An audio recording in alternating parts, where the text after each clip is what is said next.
Chapter 1981, Trial Difficulty. Chapter 1981, Trial Difficulty. What? Even the guild leader is going to train? I wonder how far the guild leader can reach. Didn't the guild leader say that he would wait for us on the second floor's training ground? That means he has to pass through the first floor. This trial is so difficult, I wonder how the guild leader will clear it. As Shifeng approached the first floor training ground, Zero Wings members stopped their respective training and turned to look at Shifeng, curious to see his performance. By this time, they had all attempted the training grounds trial already, so they knew that its difficulty was frustratingly high. Hence, they couldn't believe that Shifeng would succeed. As Shifeng got increasingly closer to the boundary of the training ground, he did not make any preparations at all, unlike everyone else. Instead, he stepped straight into the training ground, his gait not faltering even in the slightest. The moment Shifeng entered the training ground, 4 beam attacks suddenly appeared and flew straight at him. The beam attacks of the training ground appeared with no warning at all, making it impossible for players to take preemptive action to evade them. Players had to rely on their sight and quick judgment to dodge the attacks. Of course, dodging 4 of such sudden attacks would not be a problem at all for the expert players present, so long as they gave it their all. However, despite seeing the beam attacks, Shifeng gave no indication of wanting to dodge them. Instead, he maintained his pace, continuing to walk forward, straight into the attacks. Show! Show! Show! In the next moment, Zero Wings members saw the beam attacks pierce right through their guild leader. However, contrary to everyone's expectations, even after the 4 beam attacks faded out of existence, Shifeng still did not get sent flying backward. His pace hadn't even faltered.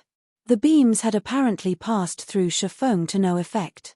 What's going on? I didn't see the guild leader making any evasive maneuvers. How did the guild leader do it? The spectating crowd was stunned as Shifeng kept moving forward. The beam attacks that had repeatedly given Zero Wings members a terrible beating actually had zero effect against their guild leader. Shifeng did not even sidestep the attacks. Right now, it looked as if Shifeng was merely taking a leisurely stroll through his backyard as he walked toward the central magic array. The beam attacks would always miss their mark by just 1 or 2 centimeters, as if they were actively avoiding Shifeng, and bypass him ineffectually. When Shifeng crossed the 50-yard mark and faced 20-plus beam attacks simultaneously, one of the beams suddenly altered its trajectory just as it was about to reach Shifeng. However, despite this abrupt change, Shifeng reacted to it calmly and simply slashed it with one of his swords. In the end, the beam attack got sliced through cleanly. It did not even manage to slow Shifeng's advance for even a heartbeat. Following which, as Shifeng continued advancing, the number of beam attacks that abruptly altered their trajectories increased as well. By the time he neared the 100-yard mark, the number of transforming attacks had already reached 8. However, this increase was trivial to him. It just meant that he needed to swing his swords a few more times, at most. From a spectator's perspective, it would look as if the beam attacks were attracted to his swords, as if they all automatically headed toward the weapons. Are you kidding me? Did the difficulty of this training ground change? Zero Wings members were at a loss for words as they watched Shifeng's leisurely progress through the training ground. The players who were formerly members of adventurer teams, in particular, found themselves doubting their own eyes right now. Before today, they had rarely ever seen Shifeng fighting in person. Most of their knowledge regarding Shifeng came from battle videos. Now that they were seeing Shifeng in action with their own eyes, however, they doubted their senses. Meanwhile, after Shifeng crossed the 100-yard mark, the attacks he faced were no longer limited to straight beams and beams that abruptly altered their trajectories. Slashing beams joined the onslaught. The addition of the slashing beams instantly increased the surface area under threat by a significant margin. Moreover, the slashing attacks contained great power. When Shifeng tried blocking one with his swords, he found himself stumbling back several steps. So, this is the first floor training? Shifeng deflected a slashing attack with Killing Ray, surprised by the change in attack patterns. The first floor training was much more difficult than the Extraordinary Tower's initial entry test. If the trial before the 100-yard mark trained players' dodging capabilities, Then the trial passed the 100-yard mark, focused on players' offensive and defensive capabilities. While Shifeng was entertaining such thoughts in his mind, the number of slashing attacks had very quickly increased from 1 to 4. The difficulty of the trial now already rivaled that of Rhinebeck's trial, which Shifeng had undergone to obtain the Sea God's legacy. However, despite the high difficulty, Shifeng, who had already reached the Ascension realm, had no problem controlling his body's instinct to dodge and block the incoming attacks. This was also the most rudimentary usage of the realms of truth, the skillful utilization of one's own body. Instead of moving just his arms and legs, he had to employ his entire body. Otherwise, he wouldn't be able to dodge and block all these beam attacks.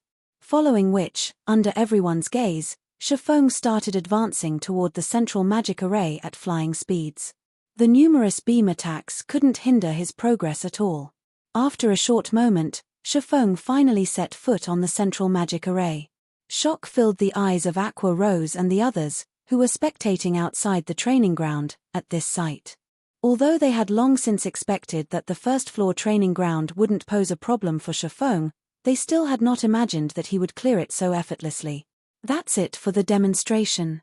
You'll have to rely on yourselves to get through," Shifeng said as he glanced at the flabbergasted crowd behind him. He then teleported to the second-floor training ground. The first-floor training ground provided very thorough training for players to master the Truth Realm.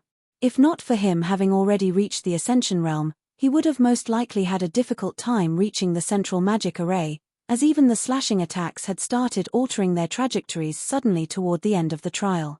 Trying to defend against such attacks was extremely challenging. Merely moving one's arms and legs wouldn't be enough to cope with these attacks. One needed to coordinate their entire body with their weapons in order to effectively block and deflect these attacks. The difficulty was doing so was extremely high. At the very least, if Shifeng were still in the Truth Realm right now, he would have an even chance of receiving a direct hit from the changing slashing attacks. In other words, if one had just entered the realms of truth and barely had any attainments, clearing the first-floor trial would be impossible. Meanwhile, Shifeng's demonstration allowed everyone to understand that reaching the central magic array wasn't exactly impossible. After all, Shifeng had done so, and in a very leisurely manner at that. From start to end, he had not made any large movements at all. Is the guild leader really human? He actually got through such a challenge. After snapping out of his daze, Seven Light was bursting with excitement and motivation. So, this is the Sword King's strength. Watching Shifeng's leisurely display had likewise ignited Stubborn Bones' fighting spirit. In the past, although he knew that there was a massive gap in strength between himself and the peak experts of the various superpowers, he had attributed this disparity to the difference in basic attributes. He had believed that there wasn't much difference between them when it came to combat standards. In hindsight, he found his thoughts laughable. The difference was not limited to just basic attributes. Even his combat standard was inferior by leaps and bounds. Moreover, aside from Shifeng, he was also inferior to the guild's vice-guild leader Aqua Rose, the main force's commander Firedance, and the healer Violet Cloud. Only, the gaps between him and the three women were not as gigantic as the one between him and Shifeng. However, it was precisely because of this discovery that he became keen on the training ground before him. In the past, he did not know how far behind he actually was, but now he knew. Chapter 1982, Breakthrough. Chapter 1982, Breakthrough. After Shifeng disappeared from the first floor, Zero Wings members quickly snapped out of their daze and resumed challenging the first-floor trial. Extraordinary Tower's second-floor training ground. So, this is the second floor's training? The scene before Shifeng took him by surprise. At this moment, the space he stood in was no longer inside the Extraordinary Tower. Instead, he had arrived in an alternate realm. Unlike the first-floor training ground, the second-floor training ground consisted of a mist-covered staircase, which had 100 steps, and a pair of stone doors at the top of the staircase. It was obvious the second-floor trial required players to ascend this staircase and reach the stone doors. However, what caught Shifeng's attention the most was the mana density here, which was at least 50% higher than what he felt in the Extraordinary Tower. Surrounded by such concentrated mana, Shifeng felt his mind becoming extraordinarily clear.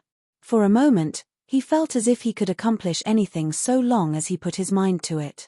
In such a mana-rich environment, he would not have to worry about running out of stamina and concentration, even if he were to use advanced combat techniques non-stop. He could exert his full strength as much as he wanted. Shifeng finally understood why activating the second-floor training ground had cost 100,000 magic crystals, why the second-floor training ground required 5,000 magic crystals to operate every day, and why only 50 people could undergo the training at the same time. With such an excellent environment, as well as the fact that the training ground here provided in-depth training for the realms of truth, the second-floor training ground was indeed worth every magic crystal he had paid. Given the opportunity, the various superpowers would be willing to pay 5 times that price to obtain such a training ground. After Shifeng familiarized himself with the environment here, he promptly stepped onto the snow-white staircase. Each step of the staircase was half a meter tall, requiring players to make quite a large movement just to climb one. A distance of roughly 13 yards separated each step. Even a Tier 2 expert would need some time to climb each step. They wouldn't be able to climb the next step in a single breath at the very least. The moment Shifeng climbed onto the first step, he felt his entire body weakening. His basic attributes and the improved life rating he gained from his Dark Iron bloodline became useless as soon as he set foot on the staircase. After 3 seconds, his basic attributes had fallen to the standard of a level 50, Tier 1 swordsman fully geared in bronze equipment. Even his physique had regressed to the Tier 1 standard. He was as ordinary as an ordinary player could get now. Meanwhile, before Shifeng could adapt to this sudden drop in strength, 2 Tier 1 swordsmen, who looked exactly like him and were geared in silver armor, appeared on the step he stood on. As soon as they had fully materialized, these swordsmen unsheathed their twin swords and charged at him. Within a breath of time, both level 50, Tier 1 swordsmen crossed the 10-yard distance and arrived before Shifeng. Tier 1 skill, Gale Sword. Tier 1 skill, Triple Moon Intercept. Both swordsmen used an extremely rare Tier 1 skill. Moreover, their actions were free of any unnecessary movements as they struck directly at Shifeng's vitals. Upon seeing this, Shifeng hurriedly countered by executing Sword's Orbit. Boom, boom, boom. After the swords of the two sides clashed about 5 or 6 times, Shifeng got sent flying off the staircase's first step. Meanwhile, once Shifeng fell off the step, the 2 silver swordsmen did not pursue him. Instead, they returned to their original positions and stood there quietly. So strong. Shifeng was astounded as he looked at his 2 opponents. Even after falling to the foot of the staircase, he had to take 5 steps back before he managed to stabilize himself. Although the clash with the silver swordsman was brief, Shifeng understood that their combat standard was already close to reaching the refinement realm standard. Moreover, their mastery over their skills was practically perfect, with both skills executed at a 100% completion rate. Their true combat power was definitely no weaker than a true refinement realm expert's. Aside from having very high technical standards, the silver swordsman's basic attributes were also far superior to his own. If he tried to face their attacks head-on, he would definitely get sent flying. The difficulty ramped up this much just by going up a floor. Glancing at the motionless, silver swordsman, Shifeng roughly understood the difficulty rating of the second-floor trial. If a flowing water realm expert were to go up against these 2 silver swordsmen, the said expert would have no chance of getting past even the first step. The flowing water realm allowed one to perceive the actions of one's opponents and make simple, preemptive offensive or defensive maneuvers. However, both silver swordsmen were invulnerable to damage. Attacking them would be meaningless. Moreover, doing so would only expose holes in one's defenses to the silver swordsman. Executing simple defensive maneuvers, such as blocking or deflecting, would result in the flowing water realm expert getting gradually pushed off the staircase step after step. As for evasive maneuvers, those were simply impossible. With the disparity in basic attributes, movement speed, and reaction speed, a flowing water realm expert would find it next to impossible to dodge the attack of just 1 silver swordsman, let alone 2. In other words, a flowing water realm expert would not be able to achieve anything on this floor. Only if said flowing water realm expert had reached the truth realm might they barely defend against the 2 silver swordsmen. As for refinement realm experts that had entered the truth realm, they would very likely get sent flying off the staircase on the first exchange. Following which, Shi Feng stepped onto the staircase once more. This time, however, he did not choose to receive the attacks of the two silver swordsmen directly. Instead, he skillfully brandished his two swords and redirected the attack of one of the silver swordsmen toward the other silver swordsman's attack, the two attacks cancelling out each other. This then created an opportunity for Shi Feng to move past the two silver swordsmen and climb to the next step. Only, climbing each step was a challenge, as he had to make huge movements to climb up the tall steps while deflecting the attacks of the two silver swordsmen. However, with each step he climbed, Shi Feng could feel his understanding of the realms of truth deepening. When he ascended to the 10th step, one more silver swordsman suddenly joined the two silver swordsmen chasing after him, instantly increasing the trial's difficulty by a large margin. Things are finally getting a little interesting. Shi Feng felt the pressure on him strengthening as he dealt with the relentless assault of the three silver swordsmen. Fortunately, it had already been quite some time since he had reached the Ascension realm. The combined assault of the three silver swordsmen was still within his tolerance range. Nevertheless, each time he wanted to climb a step, he had to prepare himself both physically and mentally for quite a while. By the time Shi Feng reached the 29th step, he was facing four silver swordsmen and already close to reaching his limit. When he eventually climbed to the 30th step, one of the silver swordsmen suddenly turned into a golden swordsman. Before Shi Feng could adjust to the change, the golden swordsman's improved strength and speed sent him flying back down to the 29th step. Due to the presence of the golden swordsman, Shi Feng was stuck moving back and forth between the 29th and 30th steps. As the number of times Shi Feng got sent flying increased, he began to grasp his shortcomings. His skill at utilizing external forces was still inadequate. Although he had redirected one of the silver swordsman's attacks toward the golden swordsman's strength was simply overwhelming. Before the golden swordsman's attack could be nullified, the silver swordsman's attack was crushed, and the golden swordsman's attack would continue toward him. 1 hour. 2 hours. 4 hours. After many hours had passed, when Shi Feng was faced with the golden swordsman's oncoming longsword once again, he executed sword's orbit and filled his surroundings with a galaxy of stars. In the next moment, however, the three silver swordsmen's attacks involuntarily moved to greet the golden swordsman's attack. Boom! After a loud explosion echoed throughout the entire training ground, the golden swordsman went flying up a step while the three silver swordsmen fell down the step. At this moment, only Shi Feng remained standing quietly on the 31st step. Wonderful! I succeeded! Shi Feng had an ecstatic expression on his face as he gazed at the collapsed golden swordsman. I finally have my own combat technique. Chapter 1983, Swords Transmigration. Chapter 1983, Swords Transmigration. While Shi Feng rejoiced over the new combat technique he had successfully created and prepared to test it on the golden swordsman and three silver swordsmen on the 30th step, the sound of a system notification reached his ears. System, congratulations. You have created a bronze combat technique. Please name your combat technique. Shi Feng was stunned to hear the notification. Taking advantage of the distraction, the golden and silver swordsmen stood and charged towards Shi Feng in a coordinated assault. By the time Shi Feng snapped out of his daze, it was too late to defend himself. All four attacks struck vital points, and Shi Feng's body vanished from the 30th step, reappearing at the very bottom of the staircase. Although Shi Feng had to restart his climb from the bottom, he wasn't disappointed in the slightest. Rather, he stared at his notification window in astonishment. What? A bronze combat technique?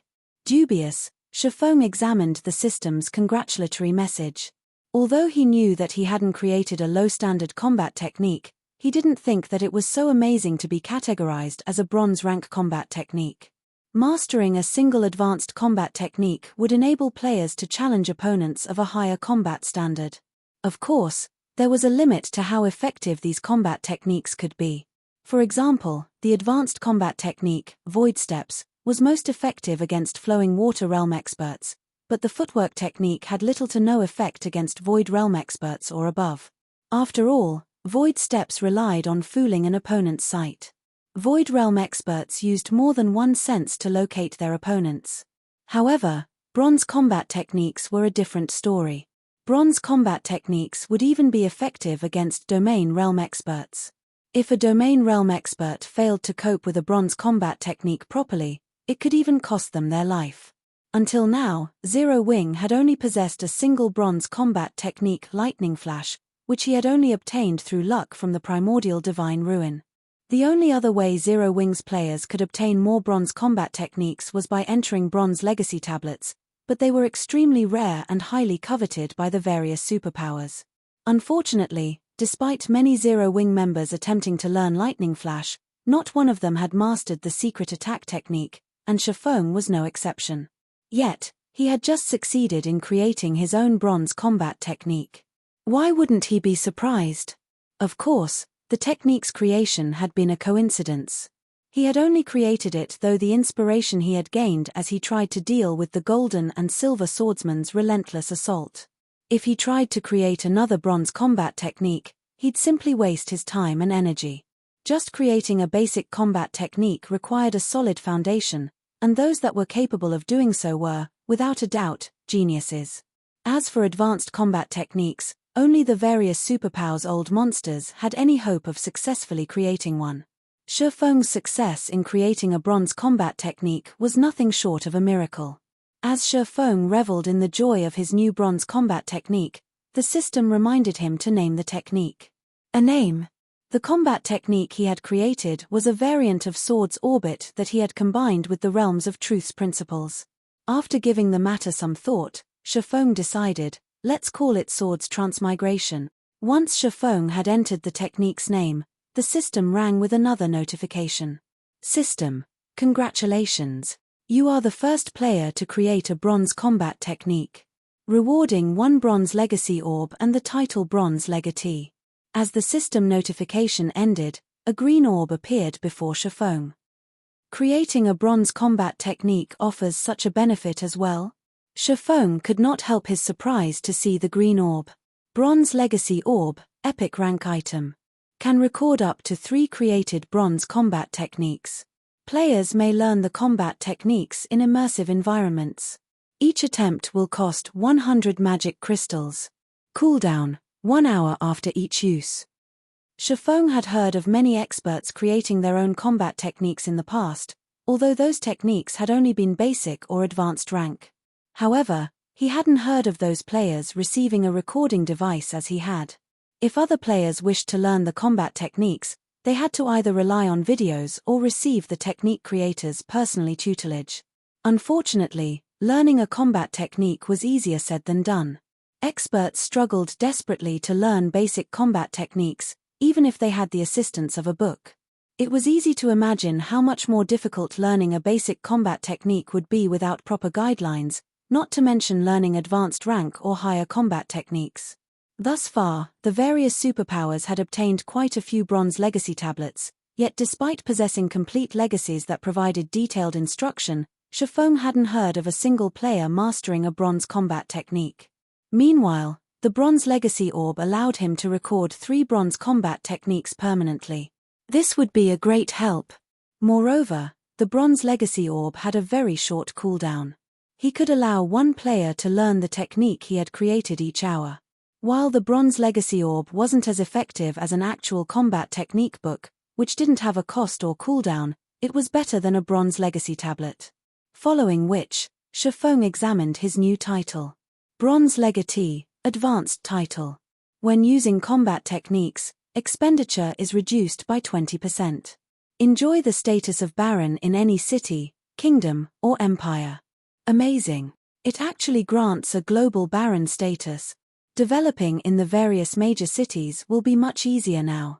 The Bronze Legatee title's benefits surprised Shifeng. Although the Demon Hunter title was a basic title, it was extremely rare and valuable.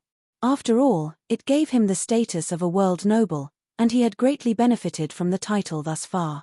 Meanwhile, the Bronze Legatee title offered him a higher status than the Demon Hunter title. Unlike an ordinary noble, a baron would have access to greater benefits when purchasing items and lands in NPC cities. As he considered the situation, The names of a few super-large-scale neutral cities came to Shifeng's mind. These super-large-scale neutral cities were similar to the Sea of Trees. All of the various superpowers wanted access to these cities to conduct business. Only, unlike the Sea of Trees, these neutral were not located within secret lands. Gaining entry to these cities was much easier. Every one of these neutral cities had a player population of over 20 million in the past, even more than ordinary empires' imperial capitals. Hence, the various superpowers had frequently fought over dominance in these cities, while first-rate guilds and below had only been able to watch from the sidelines.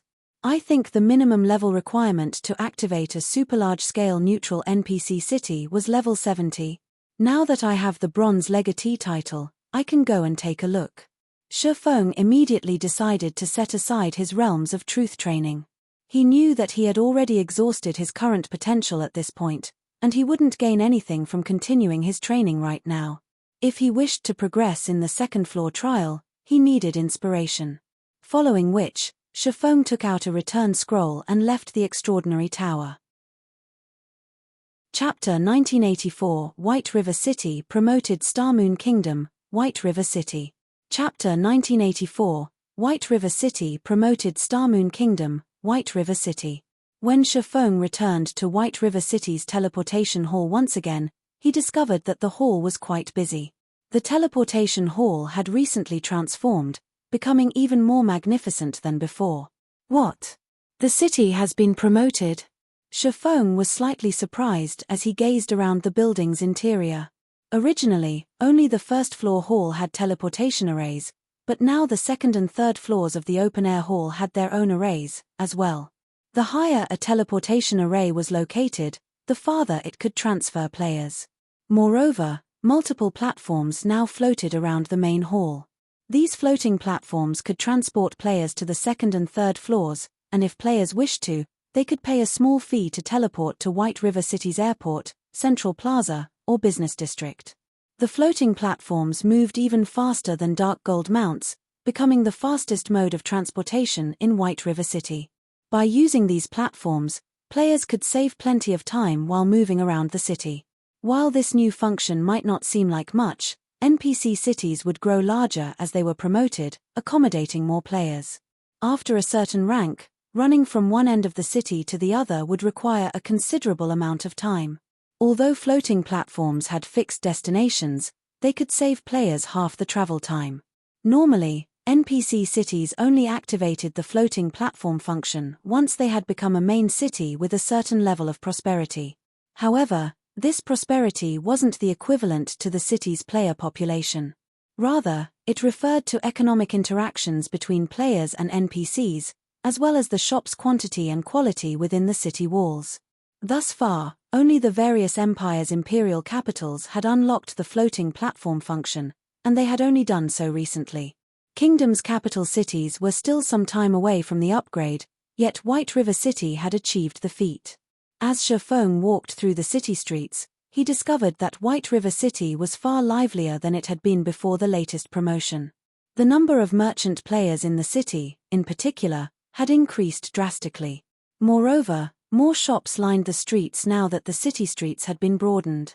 Selling level 50 secret silver leather armor. Price is open for negotiation. Selling various types of level 50 equipment with magic resistance. Welcoming long-term partnerships with adventurer teams. Purchasing energy essence and primordial crystals in bulk. Offer available long-term. Idle and merchant players fervently hawked their wares, all selling much higher quality products than during Shifeng's last visit to White River City.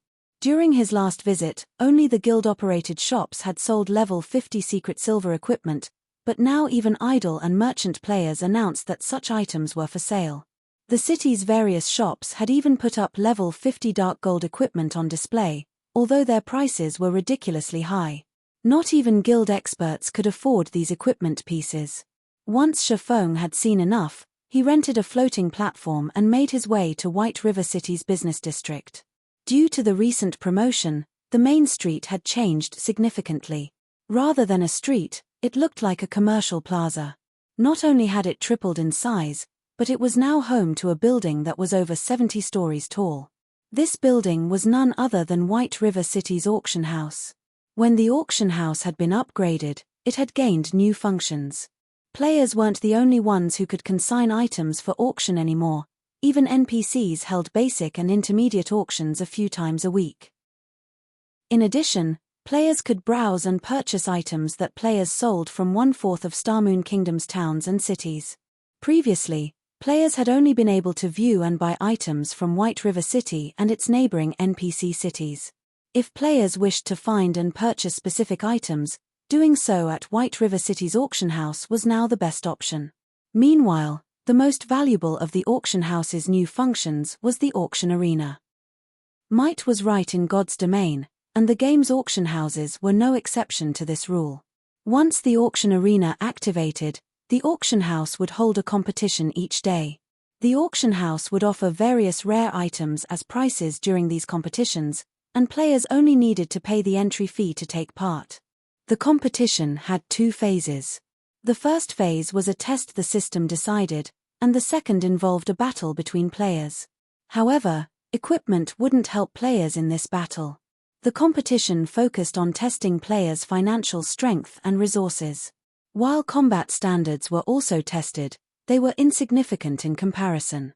When the auction arena had been introduced in the past, it had caused quite the stir in God's domain. Merchant players that hadn't been suited for combat had gone mad over the arena, and while many of them had taken part in the competition themselves, some had also hired experts to fight in their place. Countless merchant players had made their fortunes through the auction arena, and some experts had obtained top-tier weapons, equipment, and tools with their success in the arena. Of course, due to the auction arena, God's domain's influence in the real world had expanded. However, the auction arena's appearance had also been responsible for the various superpowers' violent frenzy that had followed. It's finally time to wrestle over the city's management rights. Shafen took a deep breath as he gazed up at the towering White River City auction house. NPC cities were different from guild cities. During the game's early stages, the various powers had to rely on player count and shop economy to spread their influence in an NPC city. These powers also used physical and economic oppression on those who moved against them. Even so, they couldn't gain any substantial authority in an NPC city. But once the auction arena activated, players could secure the auction house's management rights. While this change might not seem like much, a city's auction house was extremely important to players' daily lives. Taking control of an auction house was akin to controlling the NPC city's lifeblood, indirectly controlling the player economy. If someone obtained an auction house's management rights, they could bar certain players from the auction house, for example. This would be a fatal blow to the city's independent players and various major powers. Both relied on the auction house as their main source of income, and without it, independent players couldn't sell their items, and guilds couldn't purchase materials. One could easily imagine the consequences of losing access to an auction house. The competition for an auction house's management rights would be held once a month on a fixed date. All NPC cities with auction arenas would hold the competition at the same time, preventing the various superpowers, who had an absolute advantage in terms of resources and experts, from monopolizing every NPC city in the game. Unfortunately, this arrangement also restricted the various large guilds' development. Guilds only had a limited number of resources and expert players, and the more NPC cities they controlled, the fewer resources and experts they could allocate to each location. Occupying a large number of NPC cities would be impossible for guilds that lacked sturdy foundations. Of course, only Shafong knew about this right now. The auction arena function wouldn't activate the moment the auction house had been promoted. It would only activate once a certain number of auction houses in God's domain had risen to the appropriate rank. Although the auction arena hadn't activated yet, this did remind Shafong that he had to prepare funds and resources for the inevitability. Currently, Zero Wing's foundations were slightly stronger than an ordinary first-rate guild, and it would be some time before the Manatite vein affected the guild's development in a significant way. Following which, Shafong entered the candlelight trading firm and notified Melancholic Smile, instructing her to bring him the Tier 1 mysterious flames the guild had collected so far. He then took his fire spirit to the warehouse that housed the Holy Grail. He intended to increase his strength before he left to activate a super-large-scale neutral city.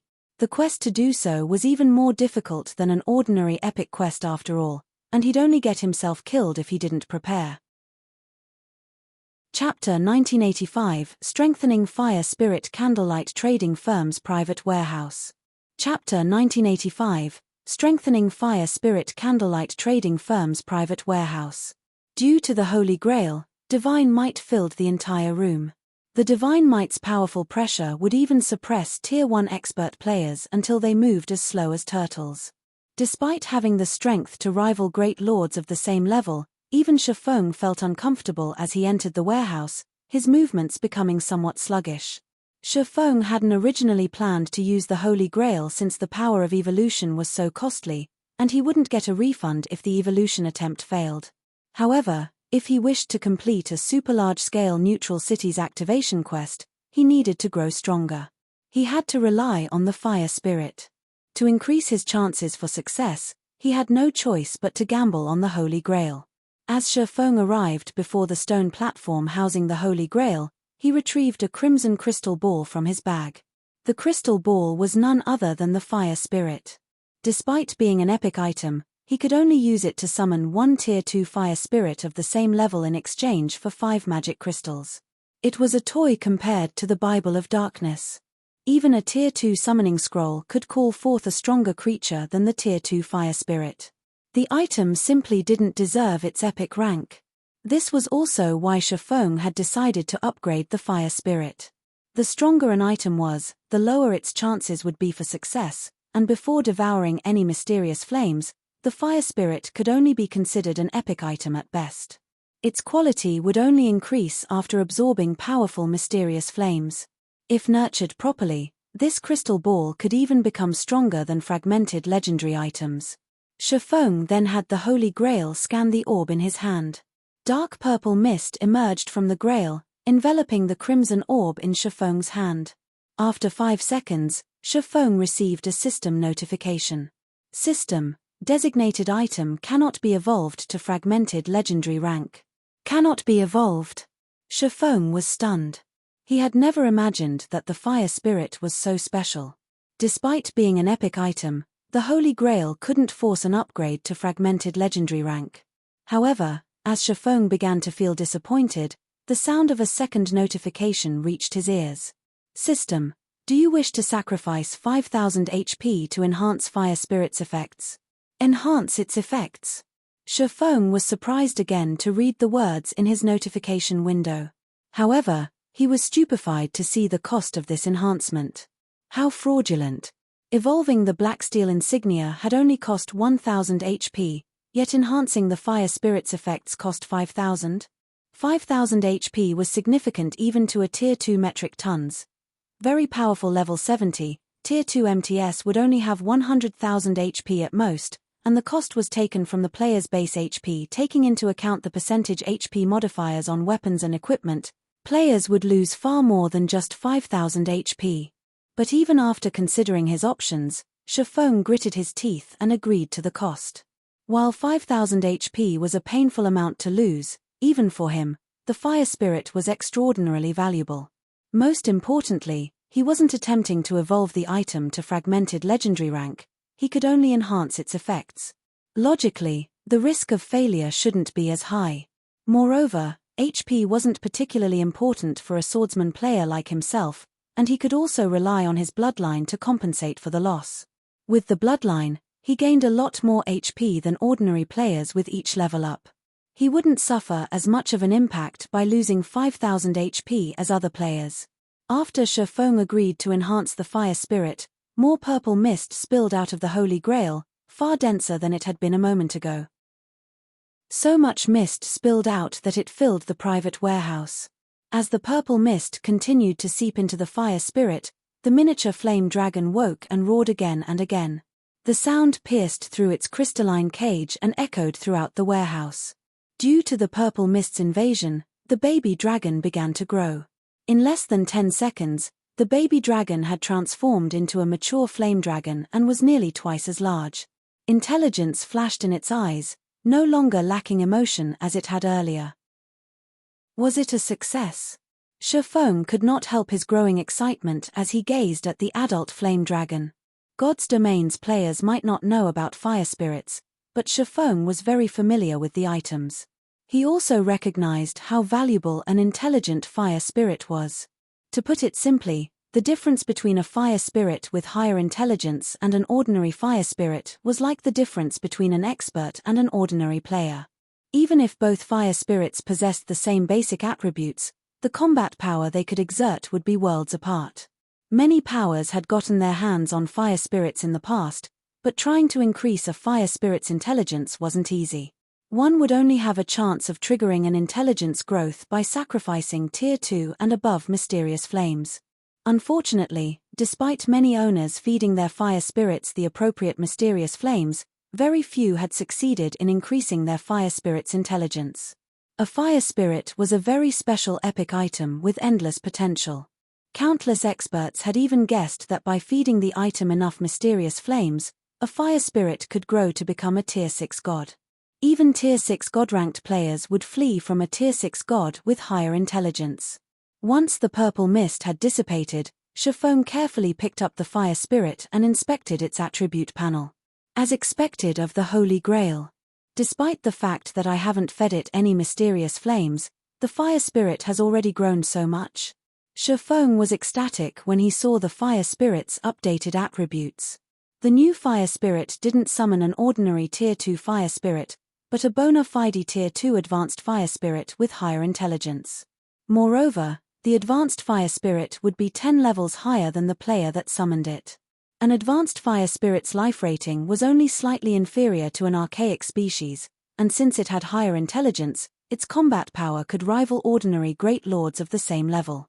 An advanced fire spirit would provide far more assistance than ordinary Tier 3 monsters as well, possessing even more spells than a Tier 2 elementalist. A Tier 2 advanced fire spirit would likely beat a challenging Tier 2 peak expert black and blue. Advanced fire spirits could cast their spells with a 100% completion rate, and their basic attributes were far higher than Tier 2 players of the same level dash. While Shifeng marveled at the new and improved fire spirit, Melancholic Smile contacted him and reported, "Guild leader, I've gathered the Tier 1 mysterious flames you asked for." "Good. I'll head there right away." Shifeng nodded. He then disconnected the call and visited his special forging room on the top floor. Chapter 1986, Consecutive Growth. Chapter 1986, Consecutive Growth. In one of the Candlelight Trading Firm's top-floor special forging rooms. As Shifeng entered the room, the sight of Melancholic Smile organizing various crystal balls on a stone table greeted him. Each crystal ball contained a Tier 1 mysterious flame, and there were easily over 20 of them on the table. If other guilds saw this collection of Tier 1 mysterious flames, they'd be astonished. Everyone in God's Domain was privy to the existence of mysterious flames by this stage of the game. They knew that these unique flames were a great help to forgers and alchemists.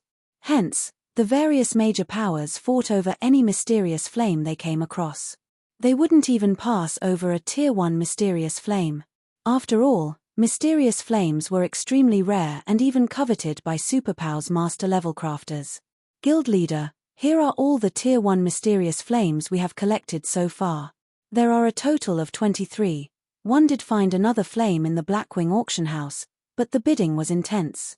In the end, the price rose past our 5,000 gold budget, and another guild purchased it for 8,3 gold, Melancholic Smile said.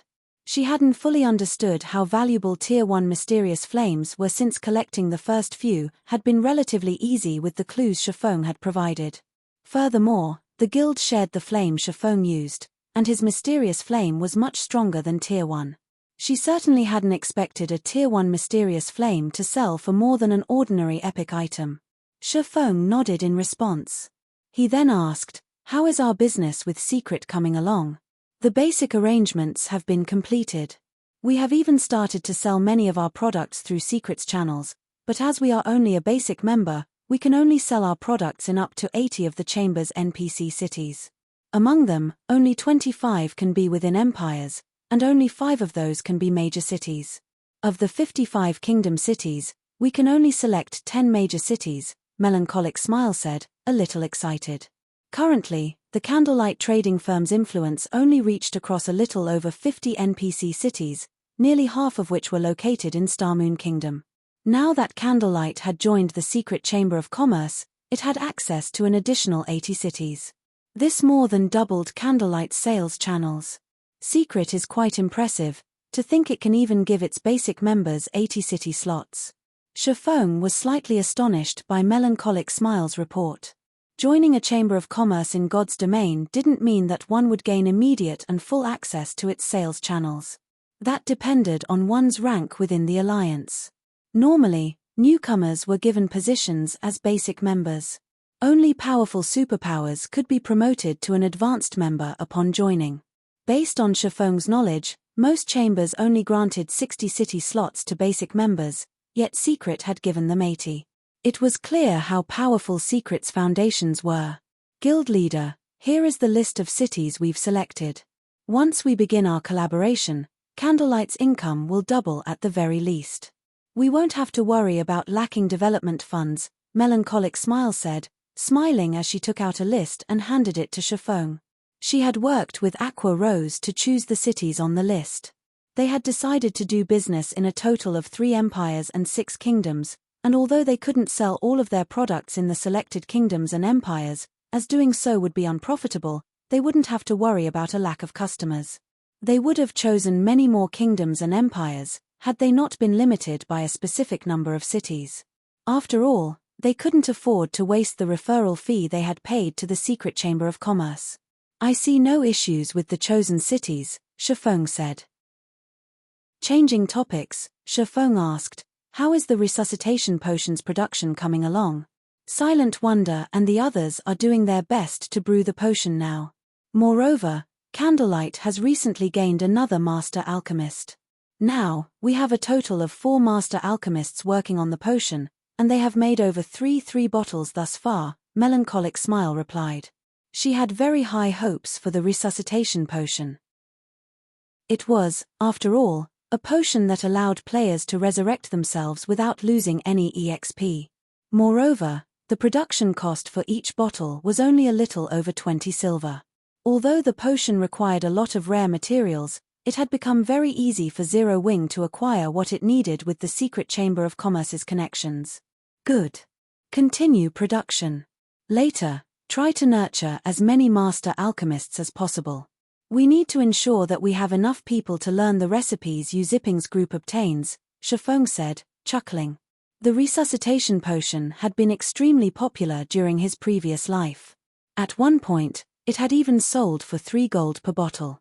3 gold was incredibly expensive even for ordinary expert players, not to mention ordinary players. Only the various adventurer teams and guilds could possibly afford such a price. Normally, he wouldn't have bothered to push for so many resuscitation potions since there was a limit to the number of adventurer teams and guilds in Zero Wing's territories, but now that Candlelight had joined the secret Chamber of Commerce, they didn't have to worry about a lack of customers. Hence, they needed to craft as many resuscitation potions as possible. After Shifeng finished giving Melancholic Smile her latest instructions, he shifted his focus to the mysterious flames on the table. While one Tier 1 mysterious flame might be of little help to the fire spirit, he had a total of 23 on hand. Furthermore, he had upgraded his fire spirit to advanced rank. An advanced fire spirit would gain more from absorbing mysterious flames than a normal fire spirit. As Shifeng pulled the fire spirit from his bag, the flame dragon within quickly noticed the Tier 1 mysterious flames on the table and grew restless. Start absorbing. Show me how much you can grow. Shifeng immediately picked up a Tier 1 mysterious flames and placed it before the fire spirit. Like a hungry wolf, the flame dragon burst forth from the crystal ball and pounced on the mysterious flame. As the flame dragon devoured the mysterious flame, the flame grew weaker until it eventually vanished. Although the fire spirit's attributes hadn't transformed, the little dragon began to emit more heat. Its previously blurry form also began to sharpen. Shifeng immediately chose to feed the fire spirit another Tier 1 mysterious flame. With each mysterious flame the fire spirit devoured, the flame dragon's figure became clearer. By the time it had absorbed its 7th mysterious flame, Shifeng could see the scales across the flame dragon's body. After devouring the 8th mysterious flame, the flame dragon began to expand, releasing a low growl. The fire spirit's attributes finally changed. Tier 3. Shifeng's excitement grew when he saw the new attributes. Tier 3 meant that the fire spirit had now reached the Great Lord standard. With its higher intelligence, it was even more powerful than a Tier 3 peak expert of the same level. Following which, Shifeng continued to feed the fire spirit Tier 1 mysterious flames. 12th, 15th, 20th. Finally, after the fire spirit absorbed the 21st mysterious flame, it underwent a transformation. Not only did the flame dragon grow larger, but Shifeng could also sense that its life rating had improved. Wonderful! I've finally succeeded. Shifeng's eyes glowed as he gazed at his fire spirit. Chapter 1987, Giant Race. Chapter 1987, Giant Race. The flames that surrounded the fire spirit's body expanded drastically, transforming from their original crimson color to a scorching white. Even the space around the flame dragon began to show signs of crumbling under the power of its flames. Tier 3 archaic species? Shifeng's heart skipped a beat when he examined the attribute panel. He hadn't thought that a measly 24 or so Tier 1 mysterious flames would be enough to upgrade the fire spirit to a Tier 3 archaic species. So many powers in his past had fed their fire spirits a large number of Tier 1 mysterious flames, yet the results of their efforts had been disappointing. Most powers had only nurtured their fire spirits into Tier 3 archaic species after feeding them a significant number of Tier 2 flames. Shifeng had assumed that his fire spirit would grow to the Tier 3 standard at most, and he'd have to feed it Tier 2 mysterious flames if he wanted it to become an archaic species. He hadn't expected the advanced fire spirit's absorption rate to be so effective. Now that his advanced fire spirit was a Tier 3 archaic species with higher intelligence, its combat power should be even greater than an ordinary Grand Lord of the same level. Though, if it really came down to a one-on-one fight, the advanced fire spirit would still have a high chance of losing since actual Grand Lords had far more HP. However, Shifeng was satisfied with these results. Although he could summon Kite and Anna to help him with his quest, he did not want to risk them. Resurrecting personal guards was very troublesome, and even if he resurrected them, they'd need quite some time to recover their losses. Fortunately, the fire spirit was a different story. Even if it died, he could simply spend magic crystals to resummon it. Furthermore, each time he summoned the fire spirit, now that it was a Tier 3 archaic species, he only had to spend 300 magic crystals. Moreover, its cooldown was even shorter than the Bible of Darkness's demon summoning. He only had to wait 30 minutes to resummon the fire spirit.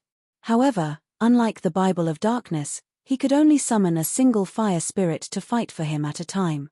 Once Shifeng had finished upgrading the fire spirit, he collected a small stock of magic crystals and left the candlelight trading firm. He then made his way towards the Adventurers Association in Starmoon City. Although God's domain didn't have many super large-scale neutral cities, there was one near every few empires and dozen or so kingdoms.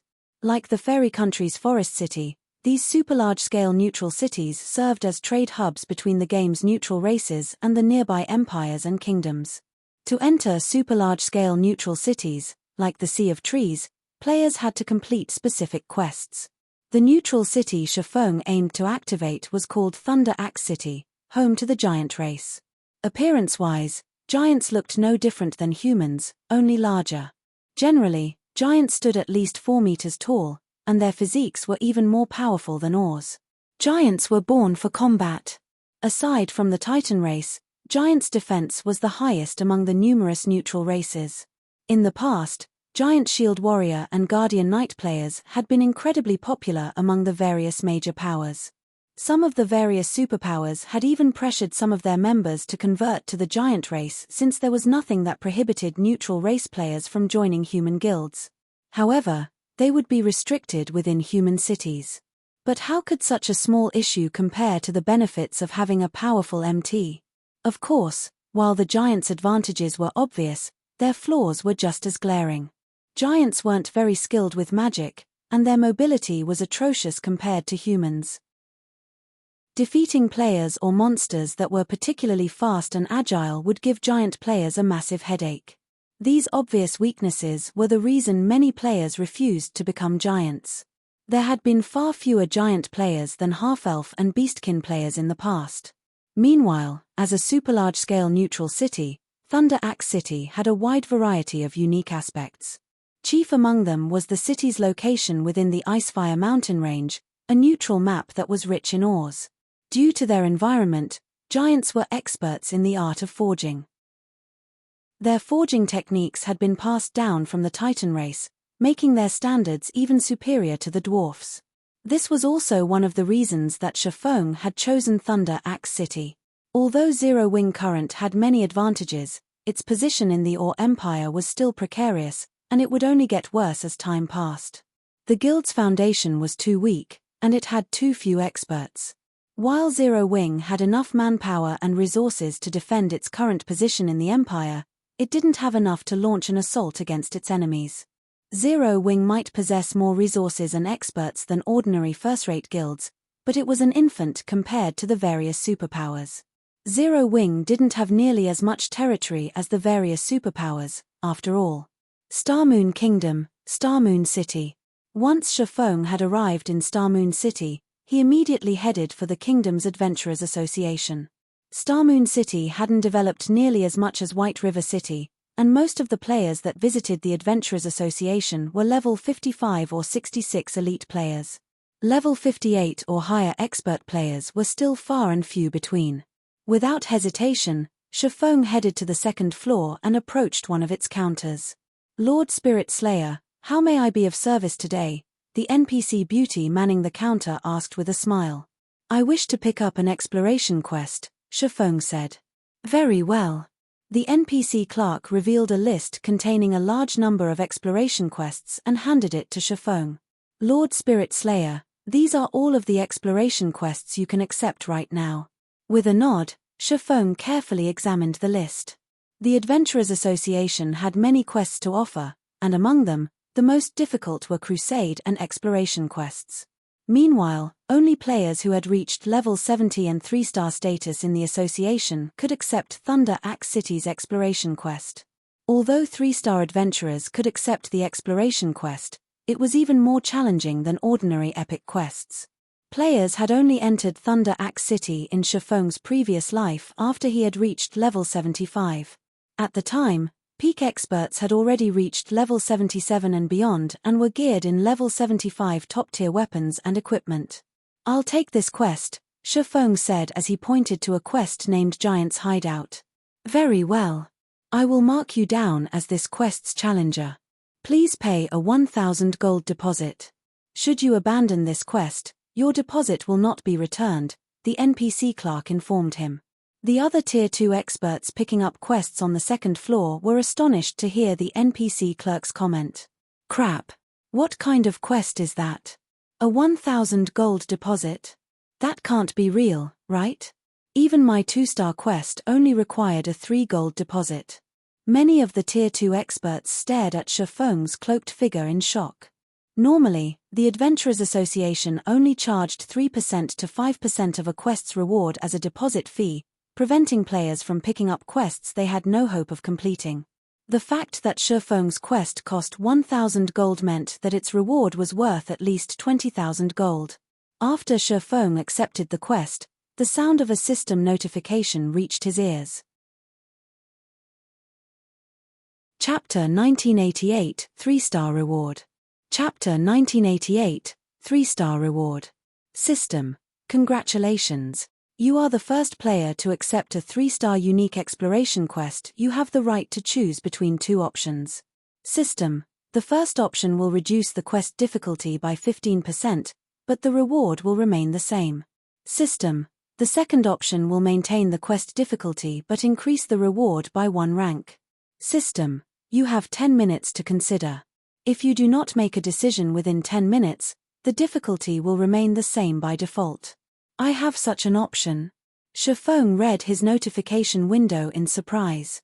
He had picked up 3-star exploration quests in the past, but this was the first time the system had presented such an option. While the Thunder Axe City's exploration quest was more difficult than ordinary epic quests, it awarded far more. It would also grant him the opportunity to occupy Thunder Axe City before other players. That benefit alone was worth the effort of completing the Giant's Hideout exploration quest. If he could lower the quest's difficulty by 15%, it would become easier than completing an ordinary epic quest, giving him a much higher chance of completing it. However, he could increase his reward by 1 rank if he maintained the quest's difficulty. In other words, he would receive the reward of an inferior legendary quest that was just as tempting, and Shifeng had accepted the Giant's Hideout exploration quest with the understanding of the quest's difficulty. After giving the matter some thought, Shifeng decided on the second option, maintaining the quest difficulty and upgrading his reward. The exploration quest's reward was a large part of the reason he had chosen it, aside from access to Thunder Axe City's resources. Although the Adventurers Association did not mention the quest reward, he knew what to expect. Conversion slots for players. It wasn't easy to convert to a neutral race in God's domain, especially for the races with powerful racial traits. The stronger a race was, the more difficult the conversion quest would be. However, the Giant's Hideout quest awarded conversion slots for players upon completion. With these slots, he could convert the players into a giant without having to complete the conversion quests. As far as he could remember, the Giant's Hideout quest awarded 1,000 conversion slots upon completion. While the players he converted would not be able to enter most NPC cities in God's domain, they could enter towns and cities guilds and neutral races operated. With a bunch of powerful MTS, Zero Wing would have a much easier time raiding team dungeons and field bosses. The Giant's racial traits were too perfect for MTS to pass up, and unlike half-elves and beastkin, becoming a giant didn't improve a player's 5 senses or magical abilities. Instead, it granted a massive boost to players' basic attributes. If a Tier 1 metric ton converted to the giant race, they would gain the strength and defense to rival Tier 2 MTS. Their HPs would increase drastically, as well. In return, though, their movement speed, attack speed, and reaction speed would decrease, making it more difficult to complete future promotion quests.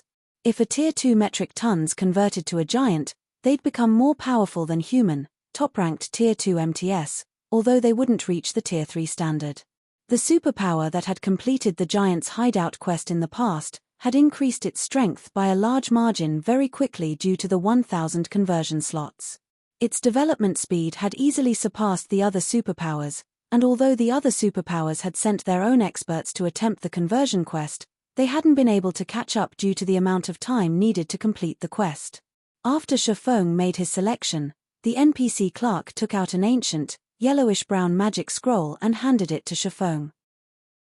Lord Spirit Slayer, this magic scroll will help you temporarily remove the magic seal on the path. However, you can only use it once, so please choose your timing carefully.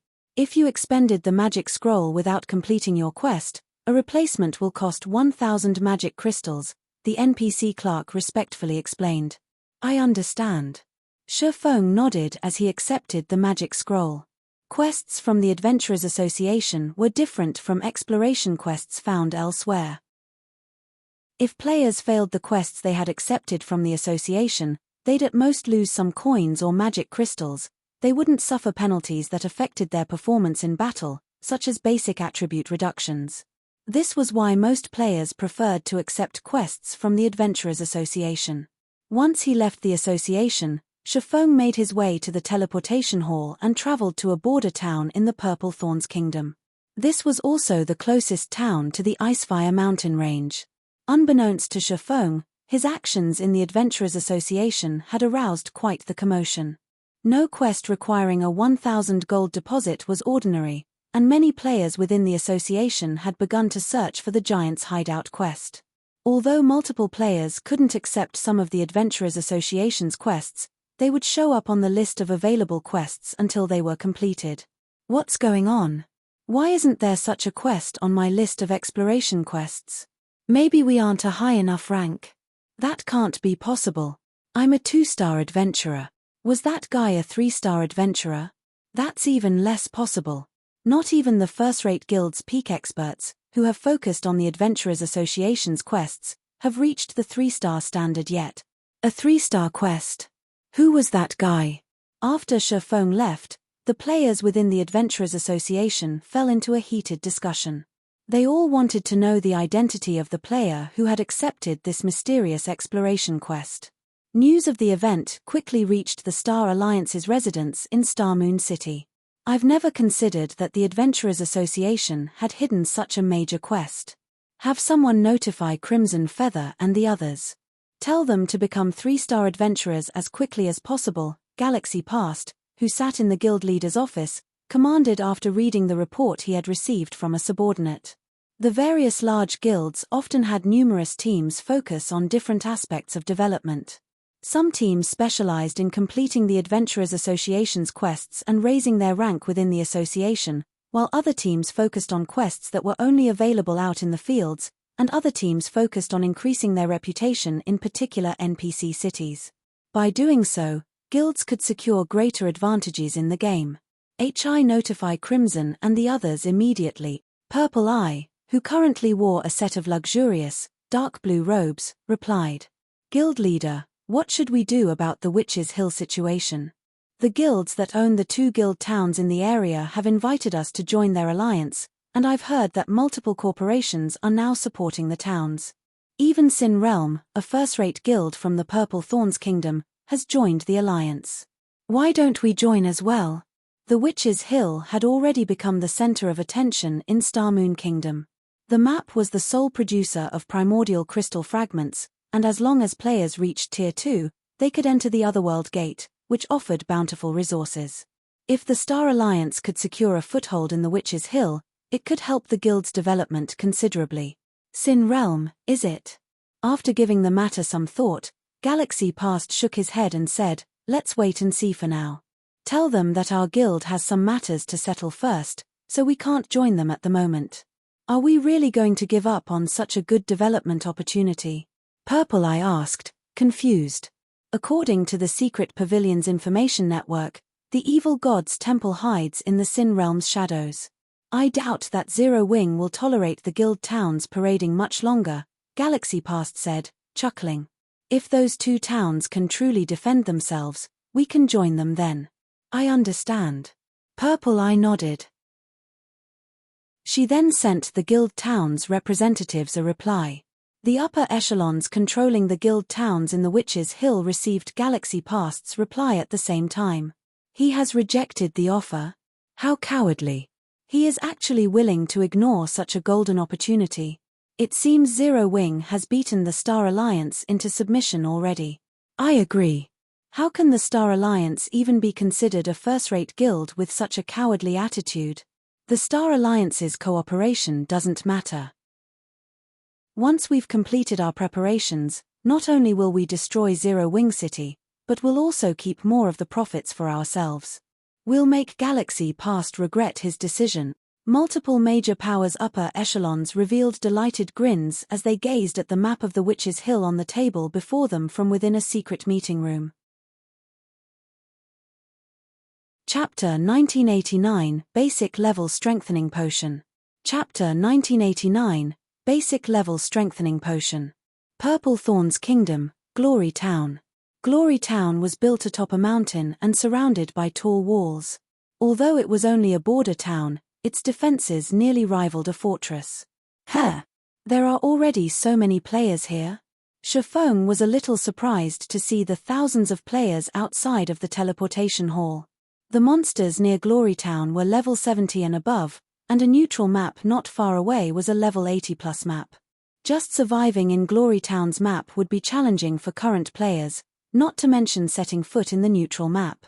Most of the thousands of players Shifeng could see were level 56 or above, with the highest at level 59, and more than 100 Tier 2 players wandered the street outside of the teleportation hall. Moreover, most of the players in the town didn't wear a guild emblem, proving that they were independent players.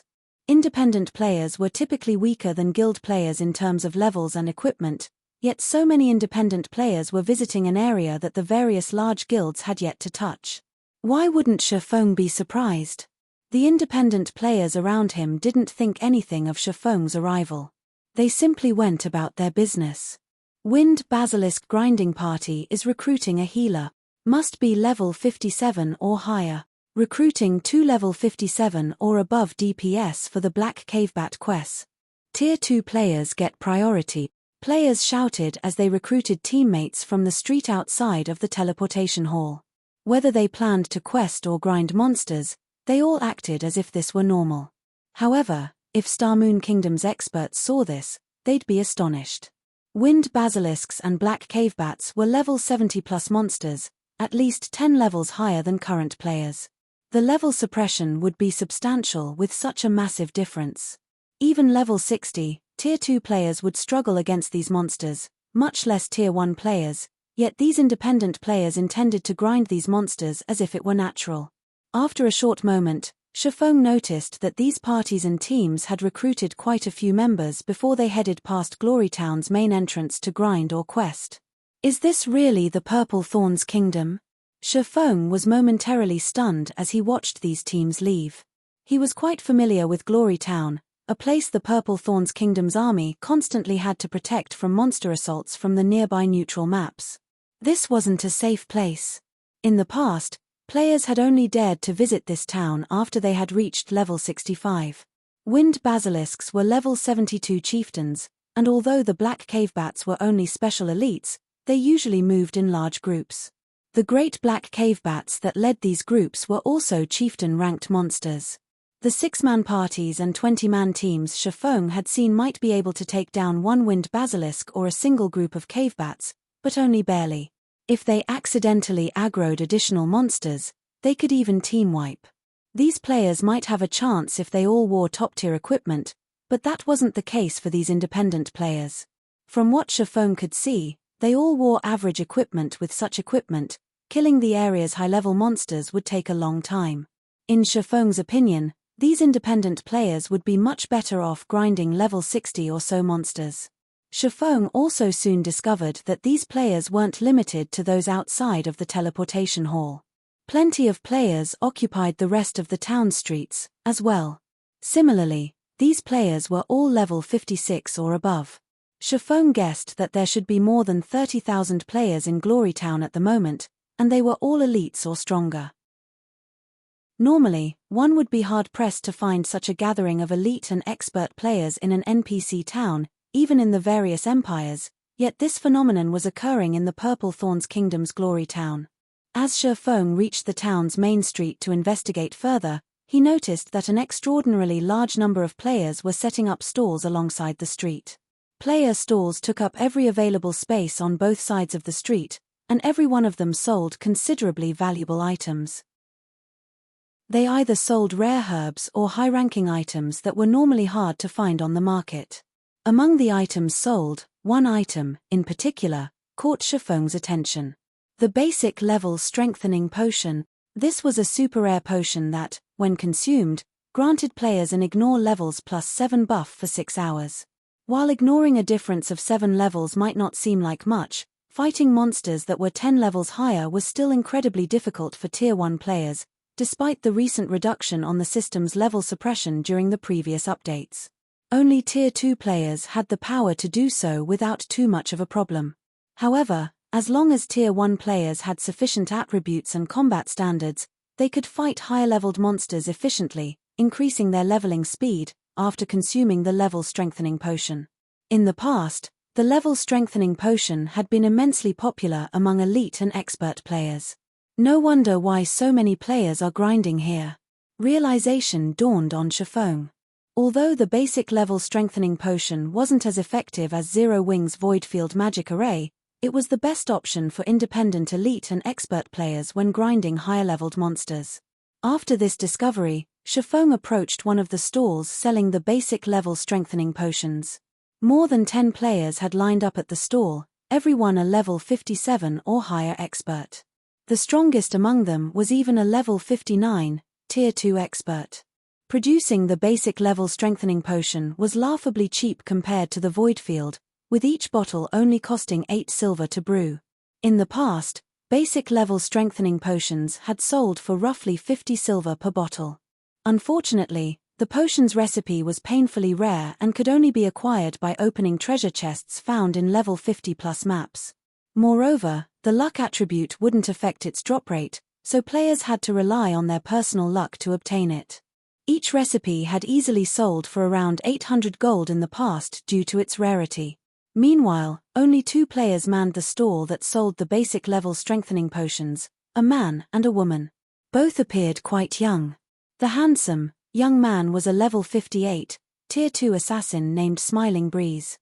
Most of his equipment consisted of level 50 mysterious iron and secret silver equipment, with a few pieces of level 55 mysterious iron equipment. Even independent experts would have a hard time getting their hands on such items at this stage of the game. As for the beautiful, young woman, she was a level 57, Tier 1 summoner named Cool Summer, and her equipment was in no way inferior to her companions. However, unlike Smiling Breeze, she did not possess a Tier 2 class insignia. Instead, she wore an advanced alchemist's insignia. Why are these 2 people? Shifeng was astonished to see these 2 players. He was actually familiar with both of them. After all, the brother and sister duo had been very famous in the Black Dragon Empire in the past. Smiling Breeze had ranked as one of the Black Dragon Empire's top 10 assassins, while Cool Summer had been a master alchemist. Moreover, Cool Summer hadn't just been a basic master alchemist, but an advanced master alchemist. Even the various superpowers had been wary of her. Although the siblings were independent players, ordinary large guilds had avoided provoking them due to their superb combat power. Although the younger sister, Cool Summer, hadn't been as strong as her brother, she had still been a refinement realm experts, and the various large guilds' ordinary experts had been no match for her in battle. As Shifeng wondered why these 2 were in the Purple Thorns Kingdom, a group of players approached the stall, surrounding it. Sin Realm is conducting business here. Anyone who isn't a member needs to scram. Chapter 1990, Heavy Sword. Chapter 1990, Heavy Sword. The town's main street fell silent as the shouted announcement echoed. Very quickly, the players waiting in line distanced themselves from Smiling Breeze and Cool Summer's stall. Even the expert players that had waited to purchase basic level strengthening potions had retreated. Why are Sin Realm's people here? Does Sin Realm plan to expand its control to Glory Town? Damn it. Sin Realm's members again?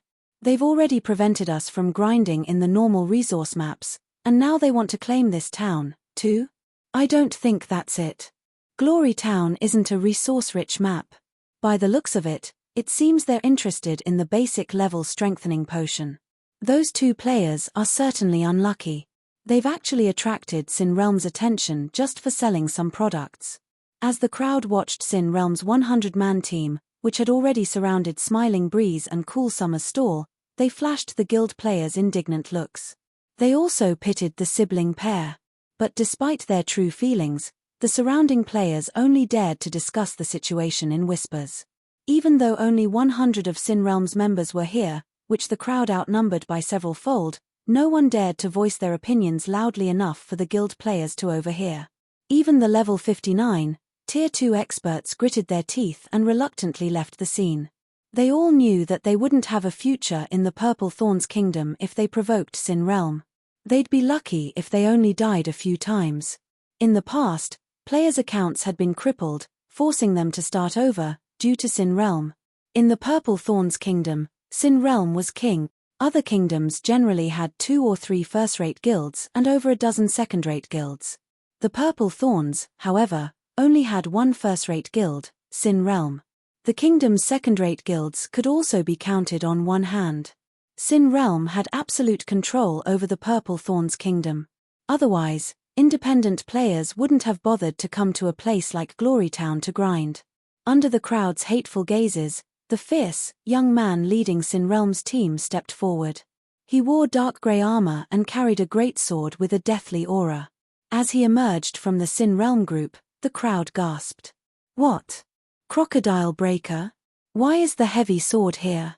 This young man's appearance gave the watching players goosebumps.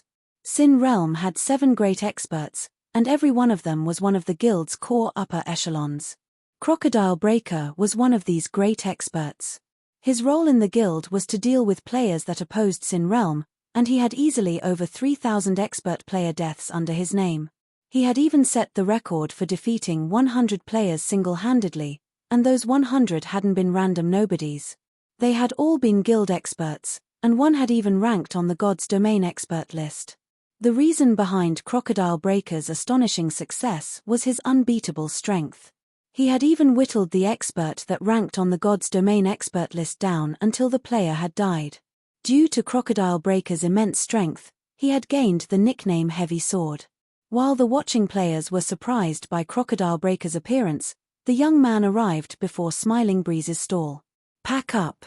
Today, you two have the honor of joining Sin Realm," Crocodile Breaker proclaimed, flashing Smiling Breeze and Cool Summer an arrogant grin.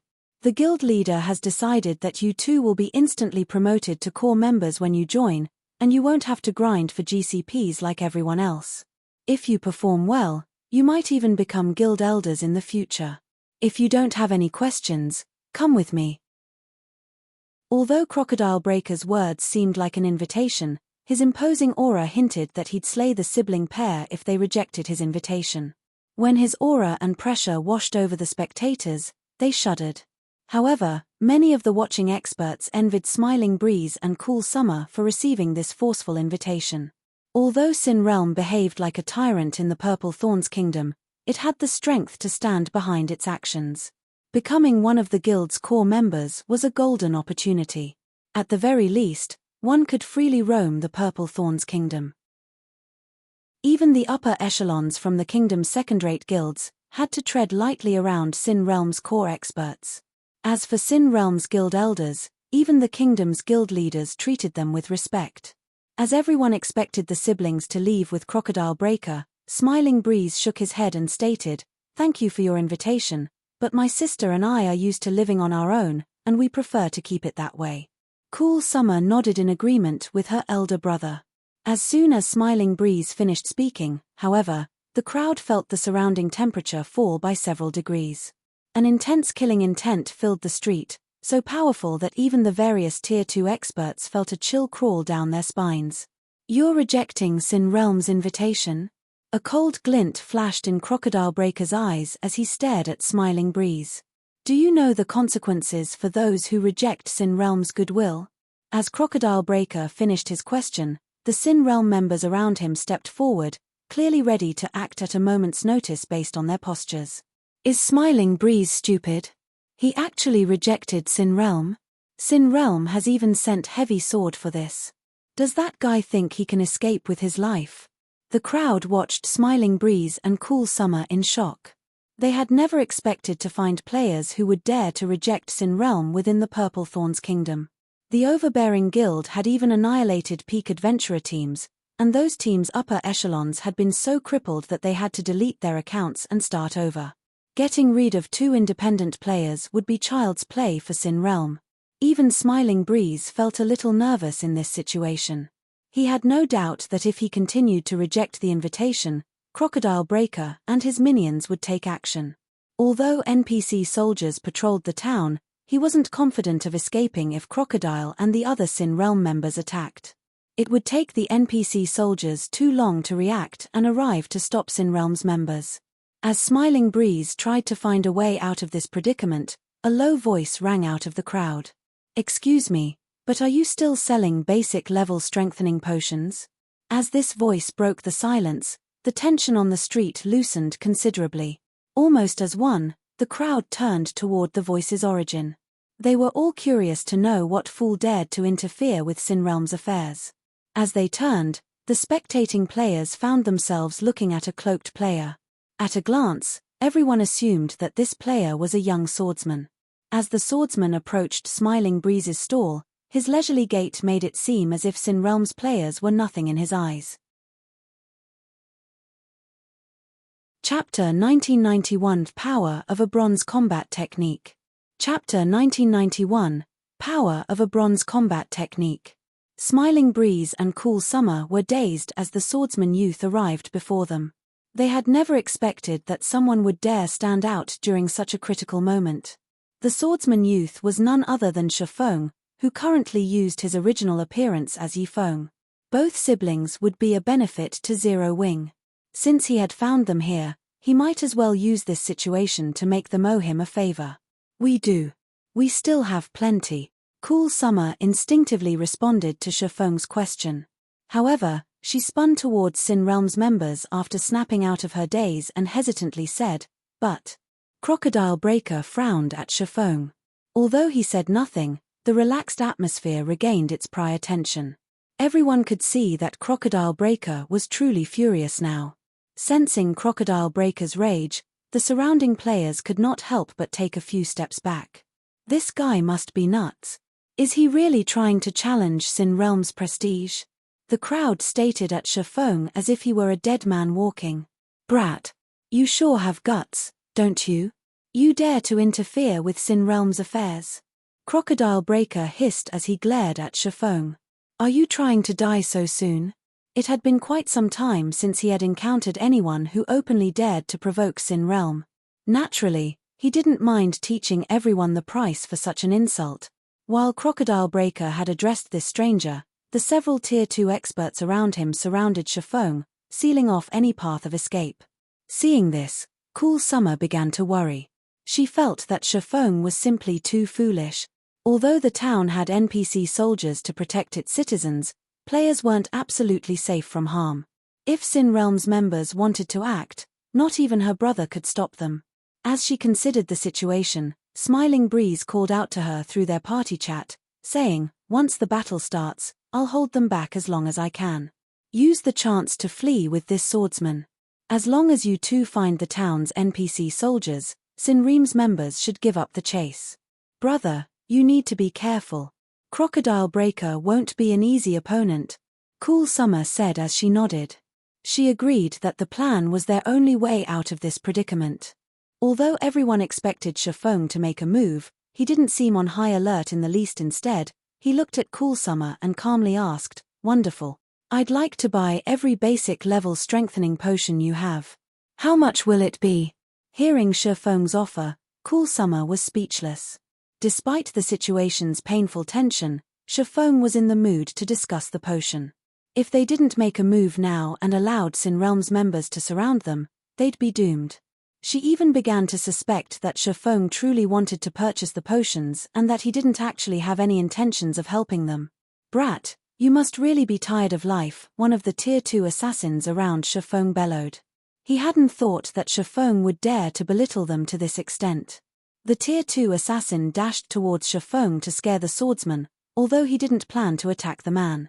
Crocodile Breaker hadn't given the command to attack, and if he struck this swordsman, the town's NPC soldiers would attack him and the rest of his team.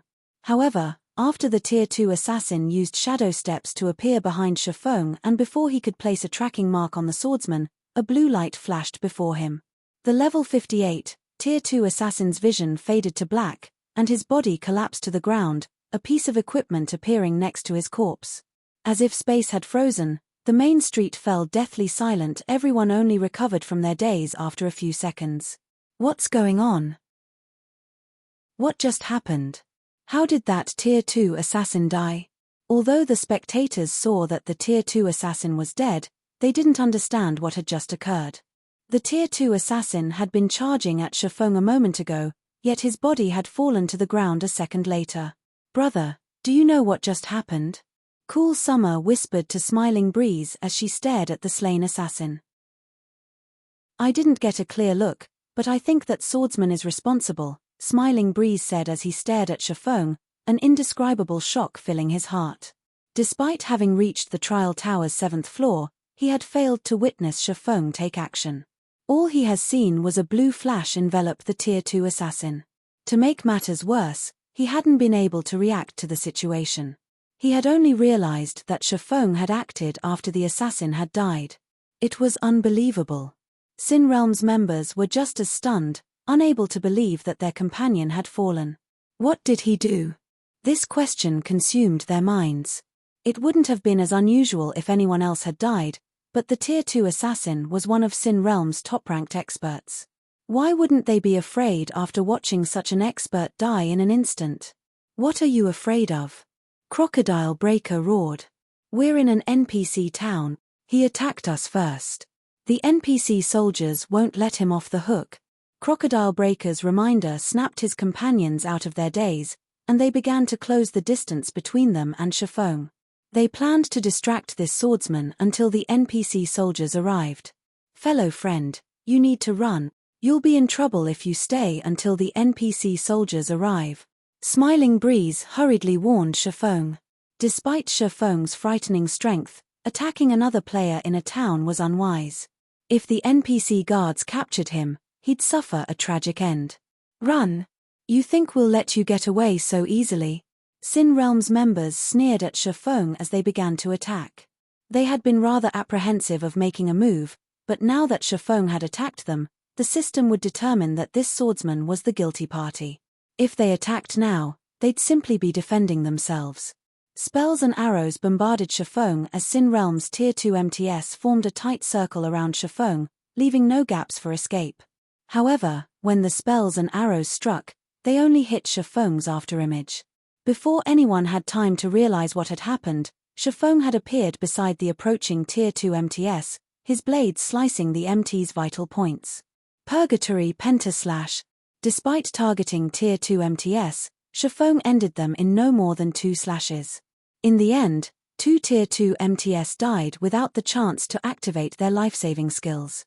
When Crocodile Breaker saw his companions dying, his expression darkened. He immediately activated his Berserk skill and launched a vicious slash at Shifeng with his great sword.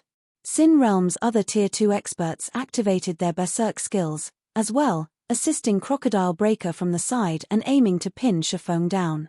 Despite seeing the great sword, with its deathly aura, and the multiple Tier 2 spells flying toward him, Shifeng didn't move to dodge. Instead, he dashed forward and brandished his 2 swords against Crocodile Breaker. Swords Transmigration. Suddenly, a beautiful galaxy of stars appeared around Shifeng before exploding. Boom! The impact threw Crocodile Breaker back by over 10 yards. Even after he landed, he had to stumble several steps back before he could stabilize his position. Both of his arms had gone numb, and he couldn't lift his weapon. He had also lost 20% of his HP. In contrast, Shifeng remained unharmed. How is this possible? Crocodile Breaker stared at Shifeng, dumbfounded. When he activated his Berserk skill, his strength was even higher than a great lord's of the same level. He nearly had enough strength to rival a Grand Lord, and he had the support fire from the Tier 2 Elementalists and Cursemancers around him. Still, Shifeng had sent him flying, not the other way around. To make matters worse, he could tell that this swordsman hadn't used a skill or spell, both of which would change the user's ambient mana when activated. Crocodile Breaker's companions were just as stupefied. The Berserker, known as Heavy Sword, had been thrown from a head-on clash. Moreover, Crocodile Breaker had already activated his Berserk skill, while his opponent hadn't. So, this is the power of a bronze combat technique? Shifeng was similarly surprised to see the results of his attack. He had never thought that a bronze combat technique would be so powerful. Boss Krak. The NPC soldiers are here. This swordsman is dead for sure. Sin Realm's players sent Shifeng gleeful sneers when they noticed the approaching NPC soldiers. Although Shifeng's combat power had exceeded their expectations, his demise was assured now that the NPC soldiers had arrived, regardless of how powerful he was. "It's over. Why didn't he run away?" Cool Summer anxiously muttered as she watched the town's guards surround Shifeng. Just as Sin Realm's members assumed that they'd get to watch Shifeng struggle against the NPC soldiers, the Tier 3 NPC leading the patrol squad approached the swordsman and respectfully asked, "Lord Bronze Legatee, how may we be of service?"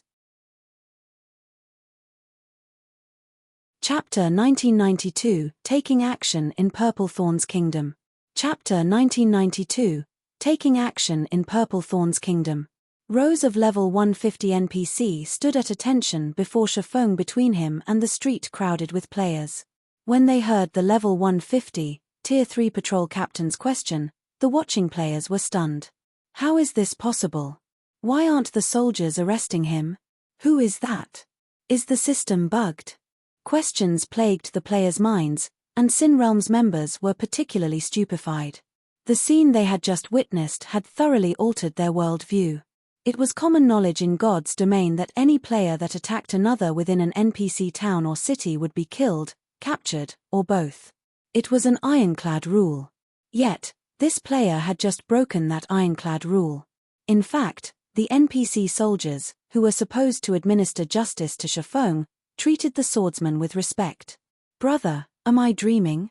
Cool Summer asked as she tugged on Smiling Breeze's sleeve, blinking in confusion as she watched Shifeng. Glory Town was one of the most heavily fortified towns in the Purple Thorns Kingdom, and its laws were just as strict as in NPC cities. The NPCs that ensured order within the city wouldn't ever pardon a player that had intentionally committed murder. Not only would the guards kill the offender on the spot, but they'd also lock the player in jail for another 2 or 3 days.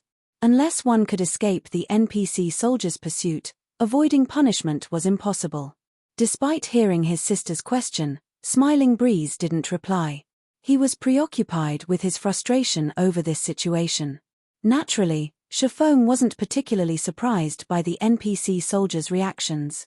He was, after all, a bronze legatee, enjoying the status of a baron in any NPC city he visited. Although the baron rank was the lowest among nobles, one was treated differently in NPC cities based on their title. Although Sin Realm's Tier 2 assassin hadn't attacked Shifeng, the assassin had planned to use a tracking skill on him. Using a tracking skill on a normal player in an NPC city might not be a crime, but using it on a titled noble was. The system would consider the act as a premeditated attack. The NPC soldiers wouldn't question him for killing the Tier 2 assassin. Needless to say, although the other Sin Realm members hadn't landed an attack, they had attacked him. He could kill these players without consequences from the system, as well. This was the true benefit of being a titled noble. Of course, if 2 titled noble players fought, the system would deem the first to cause damage as the offender. However, an advanced town like Glory Town might not have a single ordinary noble, much less a titled noble. Hence, Shifeng didn't have a reason to hold back and could slay all who had attacked him.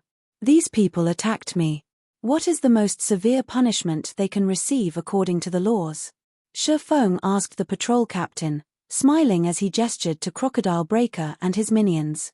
"Lord Bronze Legatee, since they have attacked a titled noble within the town, they can be imprisoned for a maximum of 3 days, the patrol captain replied, flashing Crocodile Breaker's group a frosty glare. "Good. Lock them up for 3 days, then." Shifeng nodded. "Understood." Upon hearing Shifeng's instructions, the patrol captain waved a hand and signaled his soldiers to arrest Crocodile Breaker and the rest of Sin Realm's members. The crowd gaped in shock as they watched the NPC soldiers arrest Crocodile Breaker's group. Shifeng had clearly attacked and killed a player first, yet Sin Realm's members were going to jail. This would be a huge loss for the guild. Damn it. How does he have a titled noble position in Glory Town? Crocodile Breaker's expression darkened after hearing the patrol captain's command. He knew a little about the privileges a titled noble enjoyed, but he hadn't dreamed that Shifeng would be a titled noble here.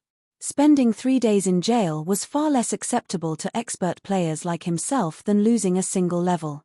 In God's domain, time was money. He would fall far behind the frontline players if he lost 3 days.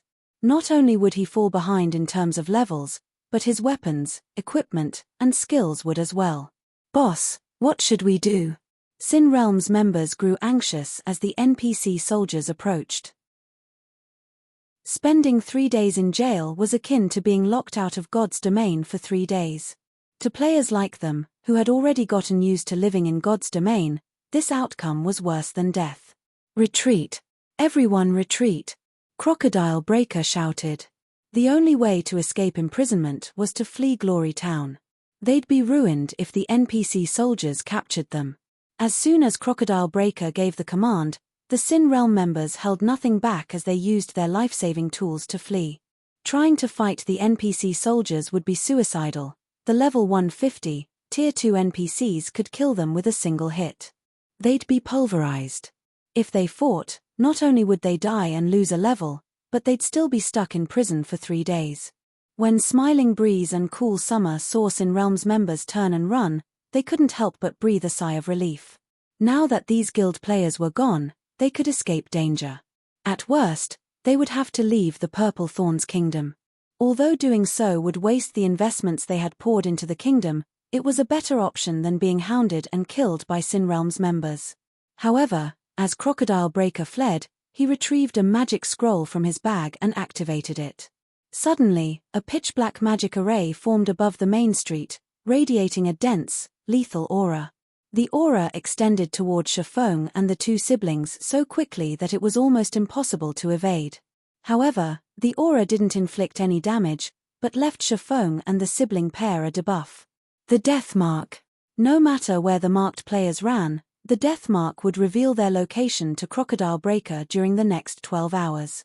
The Death Mark would even be effective while the players were offline, and its duration would only decrease while they were logged into the game. Although I don't know who you are, I promise that only death awaits you since you have made an enemy of Sin Realm in the Purple Thorns Kingdom, Crocodile Breaker bellowed as he glared at Shifeng with bloodshot eyes. Many of the expert players in the crowd felt a chill crawl down their spines as they sensed the killing intent within his voice. He had wanted to kill Shifeng to prove Sin Realm's might to the watching players, but he hadn't expected the swordsman to use him as a nameless pawn and damage Sin Realm's reputation instead. He swore to himself that he wouldn't rest until he killed Shifeng personally. Naturally, he couldn't let Smiling Breeze and Cool Summer off the hook, either. It's over. Those three are doomed. I knew something like this would happen. Provoking Sin Realm in the Purple Thorns Kingdom is simply suicide. No one can save those three now. The various expert players and adventurer team members present could not help but sigh at this turn of events. They knew Crocodile Breaker wouldn't easily let this matter rest. He would kill the trio back to level 0 at the very least. Realizing the same, Smiling Breeze and Cool Summer revealed grim expressions. Now that they bore the death mark, Sin Realm would track them down and kill them even if they left the Purple Thorns Kingdom. Is that so? Let's see you try it. Glancing at Crocodile Breaker, who was about to activate an instantaneous movement magic scroll, Shifeng used Instant Strike to appear before the Berserker. He then brandished Killing Ray. Sword's Orbit. With the attack speed boost from Instant Strike, the sacred sword moved so quickly that not even Crocodile Breaker, who still had an active Berserk skill, could defend himself before multiple swordlights devoured him. In the blink of an eye, his HP plummeted, and his body collapsed to the ground. Chapter 1993, Kingdom Uproar. Chapter 1993, Kingdom Uproar. Crocodile Breaker's death shocked the spectating crowd and Sin Realm's retreating members. None of them could believe what they had just seen. He's dead. This is a trick, right? The heavy sword actually died in a single move. Players new to the Purple Thorns Kingdom might not be familiar with Crocodile Breaker, but those who resided in the kingdom knew his name and nickname quite well. He had become many players' nightmare. Many of the kingdom's expert players that had resisted Sin Realm had died by Crocodile Breaker's hand, yet such a powerful expert had died instantly. No one would believe them if they retold this tale. That player is amazing, brother, Cool Summer exclaimed as she watched Shifeng loot the battlefield.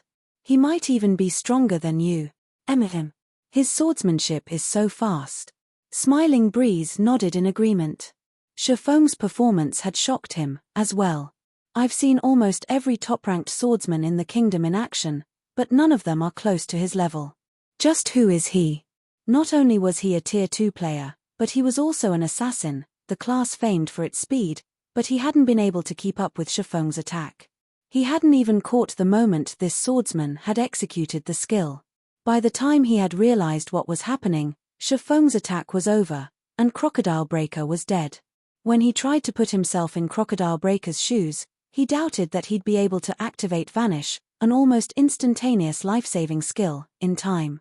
When he recalled his decision to send Shifeng and his sister away while he protected them from behind, he found the idea laughable. Crocodile Breaker's death had undoubtedly dealt Sin Realm's members quite the mental blow. As a result of their momentary pause, only a small number of the guild players had actually escaped Glory Town. The NPC soldiers captured the rest of them. The players that had died lost a level and a piece of equipment as a result, in addition to resurrecting in the town's prison to spend 3 days behind bars. Friends, Sin Realm's people have left. If you intend to flee, you should do so now. I doubt it will be long before the guild sends reinforcements. It will become far harder to leave Glory Town once they arrive. Shifeng addressed Smiling Breeze and Cool Summer once he finished collecting the items Sin Realms members had dropped. Shifeng's warning snapped Smiling Breeze out of his daze, and he gratefully replied, "Thank you. I'm Smiling Breeze, and this is my little sister, Cool Summer. May I have your name, friend?" Yifeng, Shifeng answered truthfully. Although he had considered using Black Flame, it would cause a commotion if the public learned that Zero Wings guild leader had appeared in the Purple Thorns Kingdom. The kingdom's various major powers would certainly pay more attention to him, and if that happened, it could affect his quest. "Yifeng, could you be Zero Wings' honorary elder?" Smiling Breeze stared at Shifeng in surprise. Zero Wing had become considerably famous in God's domain. Its success in repelling a veteran super first-rate guild's offensive and joining the secret chamber of commerce had earned the guild some notoriety, increasing Zero Wing's chances of becoming a super first-rate guild itself in the future. With so much attention on Zero Wing, it was only natural for the public to grow familiar with the guild's peak experts, including Yifeng. Thus far, Yifeng had displayed great strength in multiple battles in Starmoon Kingdom. Not only had he become well known in his own kingdom, but he had become extremely famous among the Purple Thorns Kingdom's expert players. During their free time, expert players enjoyed discussing nearby kingdoms' experts and comparing themselves to figure out who was stronger. Cool Summer stared at Shifeng in shock, as well. She felt as if she were dreaming. "Brother, is this really happening? We actually got to meet Zero Wings' honorary elder, Yifeng," Cool Summer whispered to Smiling Breeze, her eyes glowing with excitement. Even existences like Crocodile Breaker were out of reach for independent players like them, not to mention an honorary elder from a guild with the potential to become a super first-rate guild. A single sentence from Yifeng was enough to cause most second-rate guilds to shudder with fear. When nearby players overheard Shifeng's introduction, they couldn't help but gape at the swordsman. They finally understood why Shifeng had been so relaxed during the earlier exchange with Sin Realms members and shrugged off Crocodile Breaker's mighty aura. "That's right," Shifeng replied, at a loss for words after seeing the two siblings' surprise. Both Smiling Breeze and Cool Summer had been beyond his reach in the past. Smiling Breeze had been one of the top 10 assassin experts in the Black Dragon Empire during his peak, and if not for his status as an independent player, he would have likely reached Tier 5.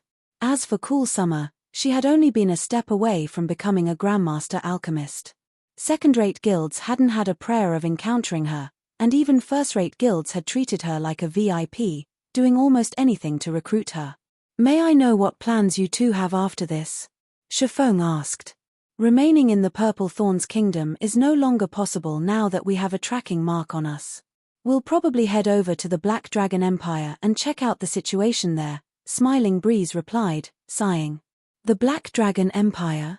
That is certainly a good place to develop," Shifeng said after giving the matter some thought. He then sent the two players friend requests and said, "Zero Wing has a branch guild in the Black Dragon Empire as well. If you encounter any trouble or run into Sin Realms people, you can contact me. If you need to buy or sell anything, you can also do so at the Candlelight Trading Firm. I'll make sure you both enjoy the membership benefits." Although Shifeng had considered inviting Smiling Breeze and Cool Summer to join Zero Wing, he knew that they'd never accept. Many superpowers had tried to recruit them in his previous life, as well, even offering incredibly lax conditions that barely restricted their freedom. In the end, however, the siblings had rejected every offer. This proved to him that these two weren't interested in joining any guild. So, he shouldn't try to force the situation. Befriending them would be a wiser choice. If these two ever changed their minds, they'd at least consider joining Zero Wing. "Thank you." Smiling Breeze and Cool Summer expressed their gratitude. Continuing, Smiling Breeze said, "We really don't know what to say. If you need our help with anything in the future, please feel free to ask. We'll help you to the best of our abilities." Ordinary players might not understand the benefits of Zero Wing's protection and the Candlelight Trading Firm's membership, but they did. Countless independent players dreamed of such an advantage. After conversing with Shifeng for a little while longer, Smiling Breeze and Cool Summer departed from Glory Town. Meanwhile, the players on the main street were in an uproar over Shifeng's battle with Sin Realm's members. Some players had even uploaded the battle videos they had recorded to the Purple Thorns Kingdom's official forums. The instant the battle videos were available, they became the most popular topic of conversation throughout the kingdom. Many of the kingdom's players had negative opinions of Sin Realm due to its tyrannical behavior, but since the guild was so powerful, they were forced to endure its control. Now that Sin Realm had suffered a massive defeat in Glory Town, with one of its 7 great experts falling in battle, it was only natural that the populace's general mood was quite jubilant. For a time, the kingdom's population grew curious about Shifeng's identity, and many players found themselves admiring the swordsman. As news of the battle spread, everyone soon discovered that Shifeng was actually Zero Wings Yifeng. Due to this revelation, the entire kingdom was in an uproar, with many players expressing their desire to join Zero Wing, hoping that the guild would establish a branch guild in the Purple Thorns Kingdom. The overwhelming reaction even surprised Shifeng. At this point, over 200,000 players, a truly frightening number, had voiced their desire to take down Sin Realm. Just how much of a tyrant is Sin Realm in the Purple Thorns Kingdom? Shifeng was astonished as he read the forum post containing a petition to deal with the offending guild. The average large guild didn't even have 100,000 members, only second-rate and above guilds could amass such a collection. It didn't take long for news of the matter to reach the Purple Thorns Kingdom's various major powers, especially the kingdom's tyrant, Sin Realm. Chapter 1994, Unexpected Joy. Chapter 1994, Unexpected Joy. Purple Thorns City, Sin Realm's residence.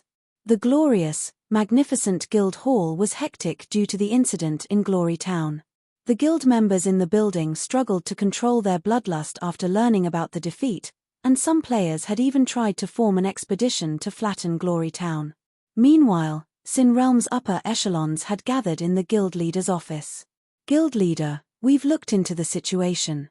The player that killed Crocodile Breaker is Yifeng, Zero Wing's honorary elder. An indifferent man in purple gold robes and carrying a silver staff addressed the emaciated man in the guild leader's seat. Although the emaciated man looked like a shriveled tree, he felt like a towering mountain. Some of the guild's upper echelons didn't even dare to look him in the eye due to the powerful pressure he gave off. Sin Realm's members only felt awe and reverence towards this emaciated man. He was the strongest guild leader in Sin Realm's history. Lone Beacon. Sin Realm had still been considered a lowly second-rate guild a few years ago, but after Lone Beacon had become the guild leader, Sin Realm had rapidly developed. Now, it was a publicly acknowledged first-rate guild. Under Lone Beacon's leadership, Sin Realm had increased its development speed after joining God's domain. The guild was now even stronger than some veteran first-rate guilds and had taken full control of the Purple Thorns Kingdom. Many first-rate and super first-rate guilds had even failed to accomplish such a feat. Zero Wings Yifeng? Lone Beacon's lips curled into a smile. That is interesting. As soon as we lay our hands on the Witch's Hill, someone from Zero Wing appears in the Purple Thorns Kingdom? Guild leader, this Yifeng is too arrogant. He actually dared to kill Crocodile Breaker in our own territory. It's a slap to the face, a robust, tanned berserker growled angrily. Please, let me lead a team to teach this guy a lesson. We'll show Zero Wing that just because it barely resisted an offensive from Miracle, that doesn't mean that it can strut around before Sin Realm. Irontooth is right, guild leader. Yifeng has come to our territory alone and killed Crocodile Breaker. If we don't take care of him, we'll become a laughingstock in the kingdom. Everyone will assume that we fear Zero Wing. The other guild upper echelons promptly voiced their agreement. It might have been acceptable if Zero Wing had sent an army into Purple Thorns Kingdom, and the two guilds had clashed, but Shifeng had come here on his own. He had even publicly announced his identity before the kingdom's populace. If they didn't deal with this player and prove to Zero Wing that they weren't to be trifled with, then Sin Realm's reputation would be in tatters. All right. Irontooth, take a team to Glory Town, Lone Beacon said, nodding. He, too, felt that it was necessary to teach Zero Wing a lesson. He then continued, however, Yi Feng is extraordinarily strong. Take the steel puppet with you as a precaution. The guild's upper echelons were surprised by Lone Beacon's decision. Sin Realm had only obtained the treasured steel puppet after many difficulties. The guild had lost more than 10,000 lives and numerous Tier 3 magic scrolls. Although the steel puppet couldn't fight on its own like a summoned creature, needing a player's control, it could kill players as easily as killing ants. The steel puppet wouldn't have any issues dealing with Tier 3 experts, much less Tier 2 players. Yet, Lone Beacon wanted to use the steel puppet against a single expert player from Zero Wing. He was simply making a mountain out of a molehill. Now that Shi Feng bore the death mark, the guild could easily track his movements. Sending Irontooth and his team, along with some magic scrolls and magic array scrolls, would be more than enough. There was no need to mobilize the steel puppet. The steel puppet? Irontooth rejoiced when he heard his guild leader's command. Hurriedly, he replied, leave it to me. I'll make sure Yi Feng regrets ever setting foot in the Purple Thorns Kingdom. Following which, Irontooth, one of Sin Realm's 7 great experts, walked out of the guild leader's office to organize a team for his trip to Glory Town. In the meantime, Shi Feng had arrived at Glory Town's town hall. Although Glory Town was not located in a high-resource map, based on the situation, Shi Feng felt that this was an excellent place to make money and recruit expert players for Zero Wing. Although the monsters around Glory Town were average in all aspects, a specific rare herb was available in the area, the Phantom Flower, the main material for producing the basic level strengthening potion. Even in a herb-rich country like the Purple Thorns Kingdom, the Phantom Flower was far from common, and it didn't even grow in Star Moon Kingdom. Other kingdoms and empires that contained the phantom flowers didn't produce the flowers in large quantities, either. This was why Cool Summer had come to Glory Town. Due to the basic level strengthening potion's popularity in the past, the phantom flower had become incredibly valuable. Each flower had initially sold for 3 silver, but the price had eventually skyrocketed to 15 silver. Currently, one could count the number of basic level strengthening potion recipes that existed in God's domain on one hand. Since so few players grinded in high-level maps right now, the demand for this potion wasn't particularly high yet, either. However, as players progressed in the game, they would need more EXP per level, making it far more difficult to level up. Fighting higher-leveled monsters would soon become a necessity if players wanted to increase their level quickly. At that time, the basic level strengthening potion would become intensely popular, which, in turn, would increase the scarcity of the phantom flowers. Although Shi Feng didn't yet have the recipe, he could take advantage of the situation to stockpile phantom flowers. Producing basic level strengthening potions would become impossible without them, after all. Naturally, more of the potion's recipes would surface as time passed. Lord Bronze Legatee, how may I be of service today? The town hall's senior administrator took the initiative to approach Shi Feng as he entered the building. I wish to buy 2 plots of land, Shi Feng replied. Very well. These are all the lands available for sale in the town, the senior administrator said as he revealed a map of Glory Town. Despite being an advanced town, Glory Town's size was only the size of an intermediate town. As a result, it didn't have many lands for sale. As Shi Feng inspected the lands in the town's central district, he noticed a dark blue marker. It was particularly eye-catching since the rest of the markers on the map were light blue. How is this possible? There's actually a plot of advanced land for sale. Shi Feng was stunned as he stared at the dark blue marker. Chapter 1995 Advanced Land. Chapter 1995 Advanced Land. How much for this plot of land? Shi Feng asked, suppressing the excitement in his heart as he pointed at the dark blue marker on the map. In the past, the various superpowers had considered advanced lands extremely valuable. Unlike ordinary lands, players had absolute control of the advanced lands they purchased. In other words, like guild towns and cities, players wouldn't be limited to the type of construction they could build on the land.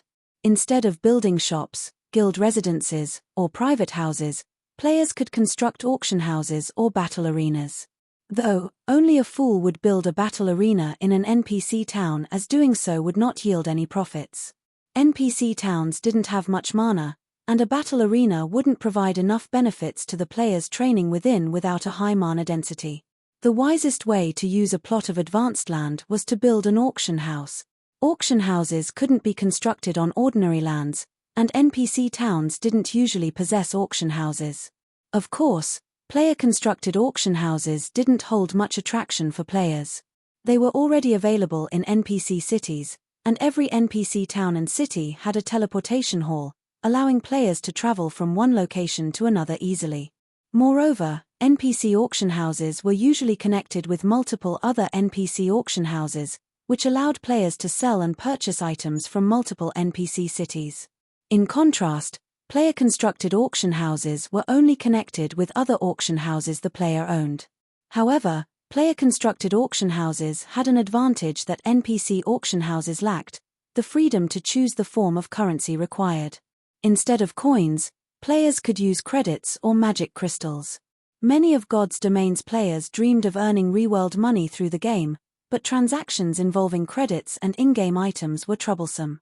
Normally, players were only willing to go through the trouble for bulk or high-value transactions. However, player-constructed auction houses removed the hassle of credit trades.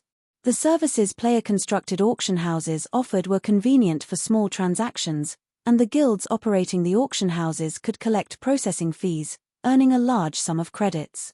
If the auction house's trade volume was sufficiently high, the ruling guild could even earn enough credits per day to make the various superpowers jealous. Of course, obtaining such an income was impossible if one relied on a single NPC town's auction house, but there was a saying, "Many a little makes a mickle." If Shafong could construct an auction house while God's Domain was still in its early phases, he could earn a fortune. Moreover, an auction house in an NPC town would be far more popular than one in a guild town. This was due to the more convenient transportation methods. Every NPC town and city in the Purple Thorns Kingdom allowed direct teleportation to Glory Town. Lord Bronze Legatee, this plot of land's price is somewhat special.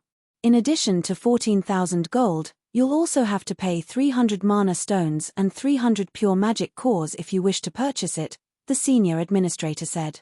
Mana stones and pure magic cores. Shafong released a sigh of relief when he heard the senior administrator's price. Normally, advanced lands cost both coins and resources. Fortunately, the resources required this time were not particularly valuable.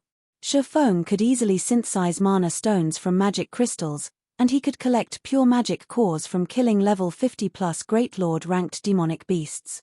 Neither of these items would be difficult to acquire for 0 wing. As for the 14,000 gold, the cost was practically negligible.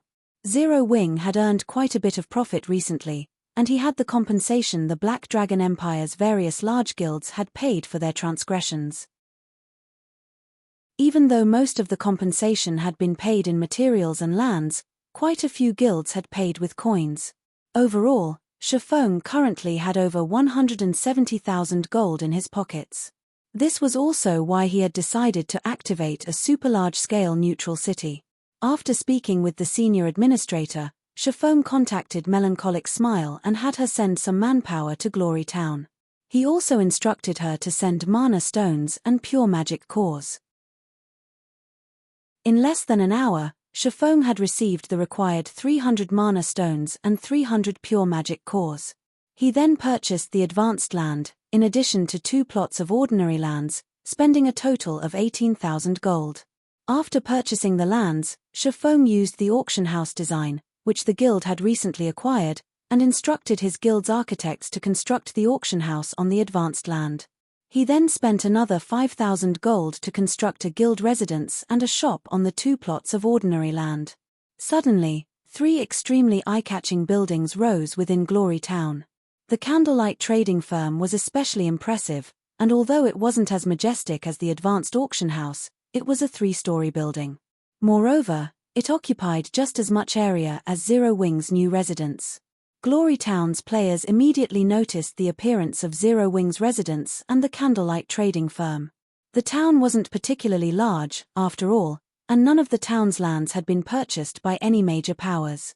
Glory Town was merely a border town, a temporary leveling area for a small number of independent players.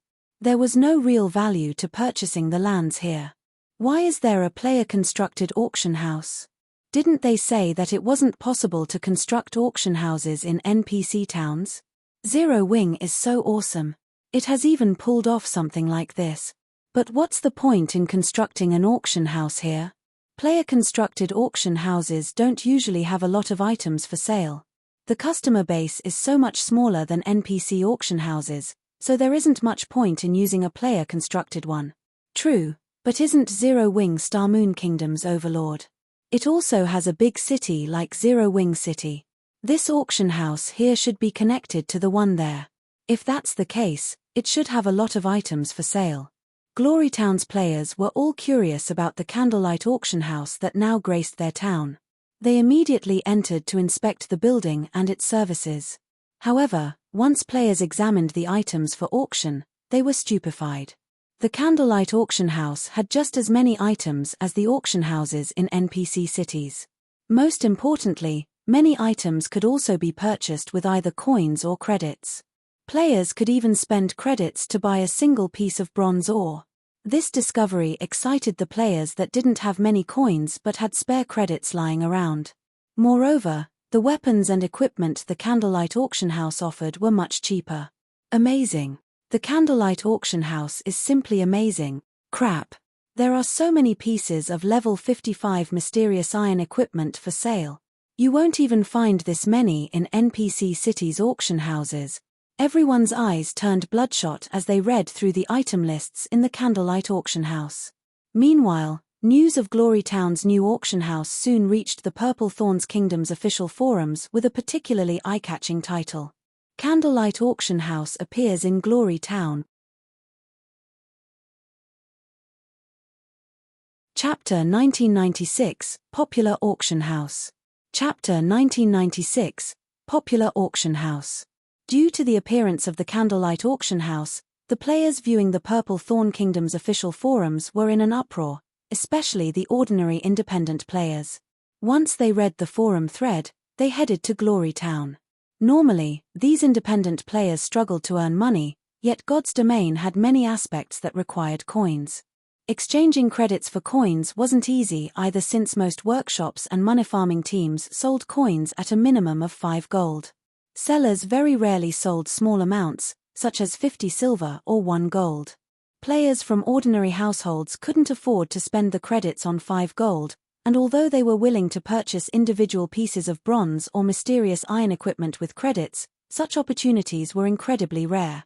Most players only sold bronze and mysterious iron equipment for credits when they were selling in bulk. Although it was possible to purchase individual bronze and mysterious iron equipment with coins in Guild Town's auction houses, there was generally a limited supply. Furthermore, traveling to Guild Towns wasn't very convenient. Now that the Candlelight Auction House had appeared in an NPC town and had a large stock of items, Purple Thorns Kingdom's general populace couldn't sit still and do nothing. In less than half an hour, Glory Town's sparsely populated streets had become crowded with players. Everyone visiting the town swarmed toward the Candlelight Auction House to purchase and sell items. The town had become even more lively than Zero Wing City. Shifeng was overwhelmed as he watched from within the auction house. According to the auction house's statistics, over 30,000 items had been put up for auction, and over 50,000 items had sold. Meanwhile, the auction house had collected over 200,000 credits from processing fees and over 100 gold in consignment fees. Glory Town's Candlelight Auction House made even more money than Zero Wing City's. Suddenly, Melancholic Smile contacted Shifeng and demanded, "Guild leader, what did you do in the Purple Thorns Kingdom? The Candlelight Auction House has gained several thousand members in the last few moments. We've earned over 40,000 magic crystals via membership fees alone. In addition, the total trade volume for the auction houses in Zero Wing City, Silverwing Town, and Stone Forest Town has increased drastically. It's 30% higher than usual.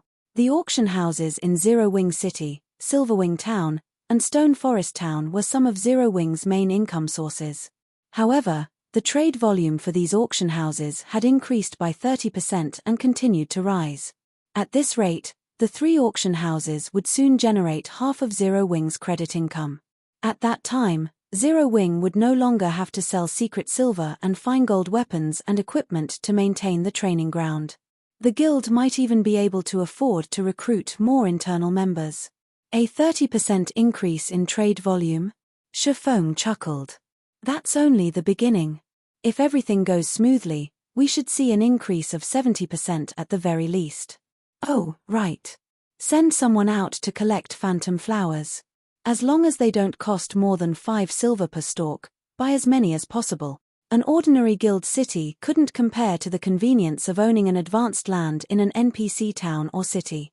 This was even true for Zero Wing City, which had a player population of over 10 million. No other guild had built a guild auction house in an NPC town in the Purple Thorns Kingdom, and Shifeng's success would attract a large number of players to Glory Town. Soon, the NPC town would see more player traffic than Zero Wing City, and almost every player that visited had done so specifically to use the candlelight auction house. Melancholic Smile was dazed when she heard that the trade volume would increase by at least 70%. If it really were possible to secure so much income, they wouldn't have to worry about the new training grounds operation costs. Phantom flowers? I'll have my people purchase them via secrets channels, Melancholic Smile said after recovering from her shock. No. We cannot purchase the flower through secret. I don't want to attract any unnecessary attention. Have people purchase the flowers from the various kingdoms and empires in secret, but try not to affect the market price, Shifeng said. Although the phantom flower wasn't particularly special, if Zero Wing purchased the flower in bulk through the secret chamber of commerce, the chamber's other members would notice. That could affect his plans to stockpile the phantom flowers. He was not willing to take such a risk. I understand. I'll have people collect phantom flowers in secret, Melancholic Smile said, understanding Shifeng's intentions. She then disconnected the call and began to arrange the necessary manpower. Meanwhile, a group of cloaked players had reserved a bar not far from the candlelight auction house and had settled in to observe the situation. Commander Irontooth, I've sent some players to investigate, but we haven't discovered how Zero Wing got permission to construct the auction house. We only know that Zero Wing had dispatched a group of architects to construct it on that plot of land, a masked, level 58, Tier 2 assassin reported. Zero Wing has also constructed a residence in the town. By the looks of it, the guild plans to recruit members from Glory Town and begin its development in the kingdom from here. What an arrogant guild. First, Zero Wing kills our guild members, and now, it intends to start a branch guild in our kingdom? This is an insult to Sin Realm. Rage flared within Irontooth as he listened to his subordinate's report. Commander, why don't we go and kill Yifeng now? A level 58, Tier 2 ranger suggested. No. We'll wait until he leaves Glory Town, Irontooth growled, shaking his head. Although Glory Town is only a town, it is a heavily fortified border town. Moreover, he must be aware that he has a tracking mark on him. He will expect an ambush and remain around a high number of NPCs. He might even have a bunch of companions with him. If we strike abruptly, we'll just end up like Crocodile Breaker. Right now, we need to wait. Once the tracking mark disappears, Yifeng will sense it. He'll think that he is free and will act more boldly. That will be the perfect time to take his life. Notify Featherhunter and tell him to keep a close eye on Yifeng. Understood. The Tier 3 tracking scroll Crocodile Breaker had used was incredibly rare and effective, but it had an obvious flaw: the targeted player could perceive the mark.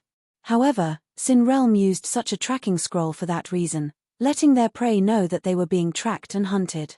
The tracking scroll was merely a distraction, a setup for the true attack that would occur after the deathmark disappeared. Their killing move was a special legacy Sin Realm had obtained: Covert Killer. Not only did the Covert Killer hidden class allow a player to track others without being detected, but it also allowed the player to land a fatal blow from an extremely long distance. The class was almost tailor-made for rangers. Sin Realm had nurtured a group of true tracking experts with this special legacy. Feather Hunter was the best among the players that had obtained the Covert Killer hidden class. While Sin Realm's Feather Hunter watched his target, Shifeng boldly left the Candlelight auction house and headed for the trading firm a short distance away. The Candlelight trading firm's interior was finally complete. The first floor would be reserved for selling daily necessities, the second would sell valuable items Candlelight produced, and the third would contain workspaces and a warehouse. The shop was also fully staffed by NPCs and Candlelight members from White River City. Now, all that was left was the shop's grand openings. Once Shifeng entered the Candlelight trading firm, he instructed an NPC to purchase materials and focus on buying phantom flowers. The guild members would be responsible for managing sales and producing items. With everything set up, Shifeng's true purpose of setting up the trading firm in Glorytown should remain hidden. I should head to the Icefire mountain range now. Shifeng glanced at the time once he had settled his affairs in Glorytown. Since the tracking mark on him had disappeared some time ago, he decided that it was finally time to leave. He immediately donned his black cloak and snuck out of the town. He only called out his mount and made his way towards the neutral map after he had put some distance between himself and Glorytown. The moment Shifeng left the town, Feather Hunter notified Irontooth of the development. Commander Irontooth, Yifeng has snuck out of Glorytown. Feather Hunter reported as he watched the moving red dot on his system map. Good. He's finally getting impatient. Follow him closely. We'll head to your location immediately, Irontooth said, laughing as he finished the beer in his hand. Chapter 1997 Ancient Stone Box. Chapter 1997 Ancient Stone Box. Shifeng headed south after leaving Glorytown. Is this guy insane? He's running out in the fields without a care. What's going on? Why haven't the monsters noticed him?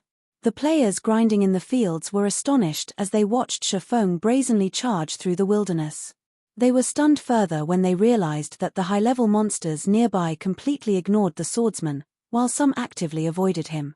After a short moment, Shifeng vanished. The players here have already gotten used to killing higher-leveled monsters.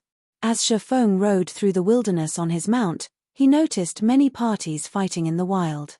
Seeing these elite players' performance, he realized that they were slightly stronger than Starmoon Kingdom's elites. The monsters these elite players faced were clearly level 70 or higher. Not only did the monsters have an advantage in levels, but their basic attributes were also much higher. However, these elite players handled the monsters adept. They never tried to take the monsters head-on, sending the party's MT to distract the target while evading the monsters' attacks instead. Meanwhile, the party's ranged players bombarded the monsters, slowly but surely whittling down the higher-leveled opponents. While this combat method might seem simple, it was not easy to implement since the monsters in the area had considerably high combat standards. Including the attribute differences, distracting these monsters without taking a hit would be very difficult for current MTS, much less doing so for a long period. Players' combat standards would be tested here.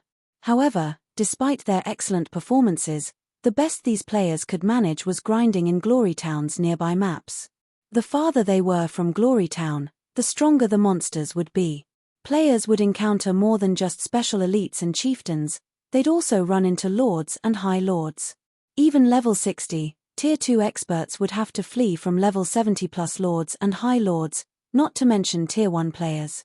Not only were these monsters' combat standards superior to special elites and chieftains, but they also had an arsenal of skills. If tier 2 experts were not careful, they could die in the blink of an eye. Of course, these monsters were no trouble for Shifeng. He had already reached level 70 and could easily move through these level 70 plus lords and high lords. After over 2 hours of travel, Shifeng finally arrived in an open gravel plain. An ancient altar, surrounded by stone pillars that formed a maze, stood in the center of the plain. Meanwhile, level 75 and higher elemental creatures roamed the maze, the majority of which were Lord-ranked monsters. This was the elemental altar, the most famous location in Glorytown's map during Shifeng's previous life. Sure enough, no one has come this far yet. As Shifeng arrived before the elemental altar and gazed upon the ancient, stone box upon it, he couldn't help but smile. Any player that had wanted to travel to Thunder Axe City had almost always done so through Glory Town in the past, but by the time he had made it to the town, players had long since explored the area. Meanwhile, among the various locations found, players had talked about the elemental altar more than any other. The altar had become such a hot topic due to the stone box enshrined on it. While the stone box might look ordinary, it contained an amazing treasure. The sealing stone. Although the sealing stone was a one-time use tool, it had astounding power. When used, it could seal the strength of one monster, reducing its rank by 1 for 3 hours. While this effect might not seem impressive, the sealing stone was even effective against mythic monsters. The tool would reduce ordinary mythic monsters to Grand Lord rank, and mythic-ranked archaic species would become as weak as ordinary mythic monsters. The player that had opened Thunder Axe City's entrance in the past had only succeeded due to this sealing stone. The guardian boss that protected the entrance would have been unbeatable for individual players at that time otherwise. As proof, many Superpow's Apex experts had failed to unlock the neutral city. Now that Shifeng wanted to open Thunder Axe City, he had to get a sealing stone of his own. However, opening the stone box was easier than said due to the Thunder Beast that guarded it. Thunder Beast, Elemental Creature, Grand Lord, Level 77. HP 85 0000085 000000. This Thunder Beast would be a challenge, and as more players gathered, it would become stronger. Unlike other field bosses, it would grow stronger once more than one hostile lifeform was within range. If more than 6 lifeforms were nearby, the Thunder Beast would grow into a Grand Lord ranked archaic species, and it would become as strong as mythic monster. If more than 20 lifeforms were within range, although it wouldn't grow past mythic rank, its combat standards would skyrocket. The Thunder Beast would become impossible to defeat if more than 100 lifeforms were nearby. Meanwhile, the lifeforms in question included summoned creatures and players' personal guards. To make matters worse, the Thunder Beast would obtain more and higher quality skills as more lifeforms entered its range of influence.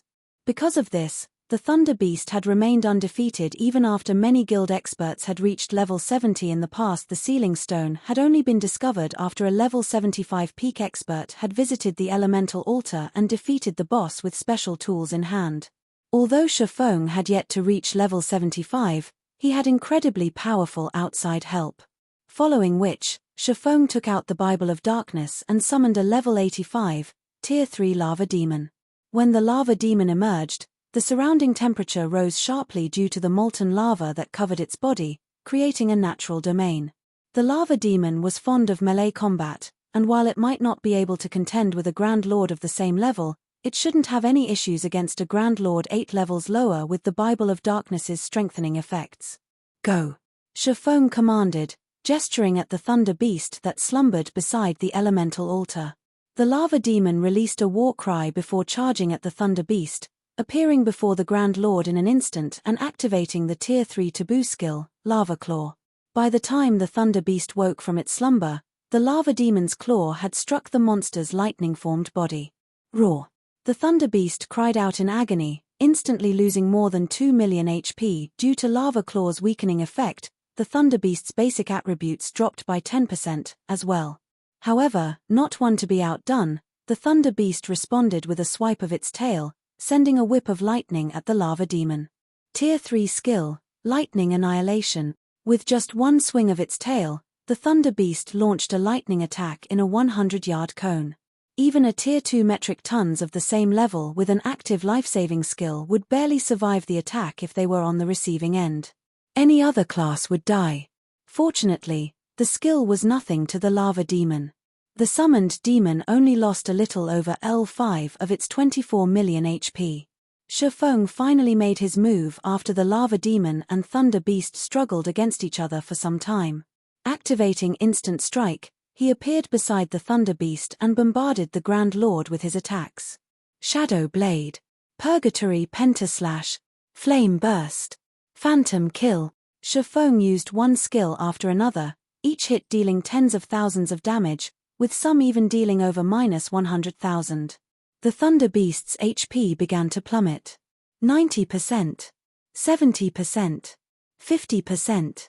Since the Thunder Beast only had two opponents, Shifeng and his Lava Demon, it could only use two of its skills, the AoE Tier 3 skill, Lighting Annihilation, and the single-target Tier 3 skill, Lightning Claw.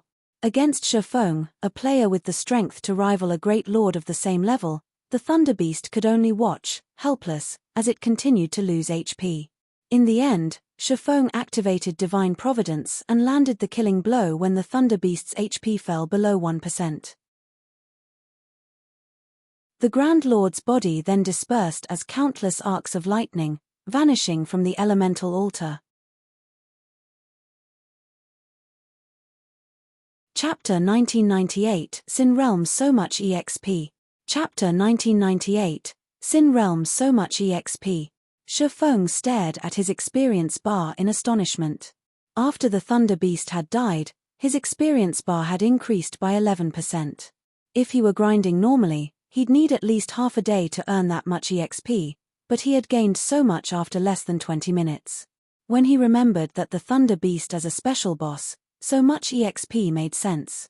If a 20-man team killed an ordinary Grand Lord of the same level, every member of the team would receive a significant amount of EXP.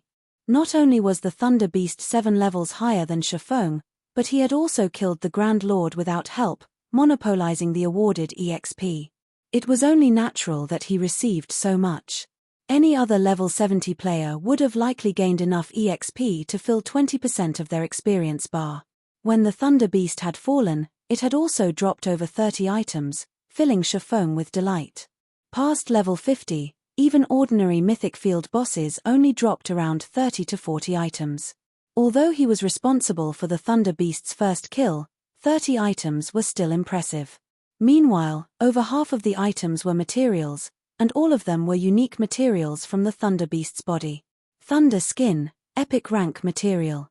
When producing leather armor, the Thunder Skin can be used to enhance the armor's basic attributes and grant lightning resistance. Thunder Claw, Inferior Legendary Rank Material. When added to a weapon's production process, the Thunder Claw increases the weapon's attack power and adds additional lightning-type damage. All of the materials were unique items for tailoring, leatherworking, forging, alchemy, enchanting, and engineering.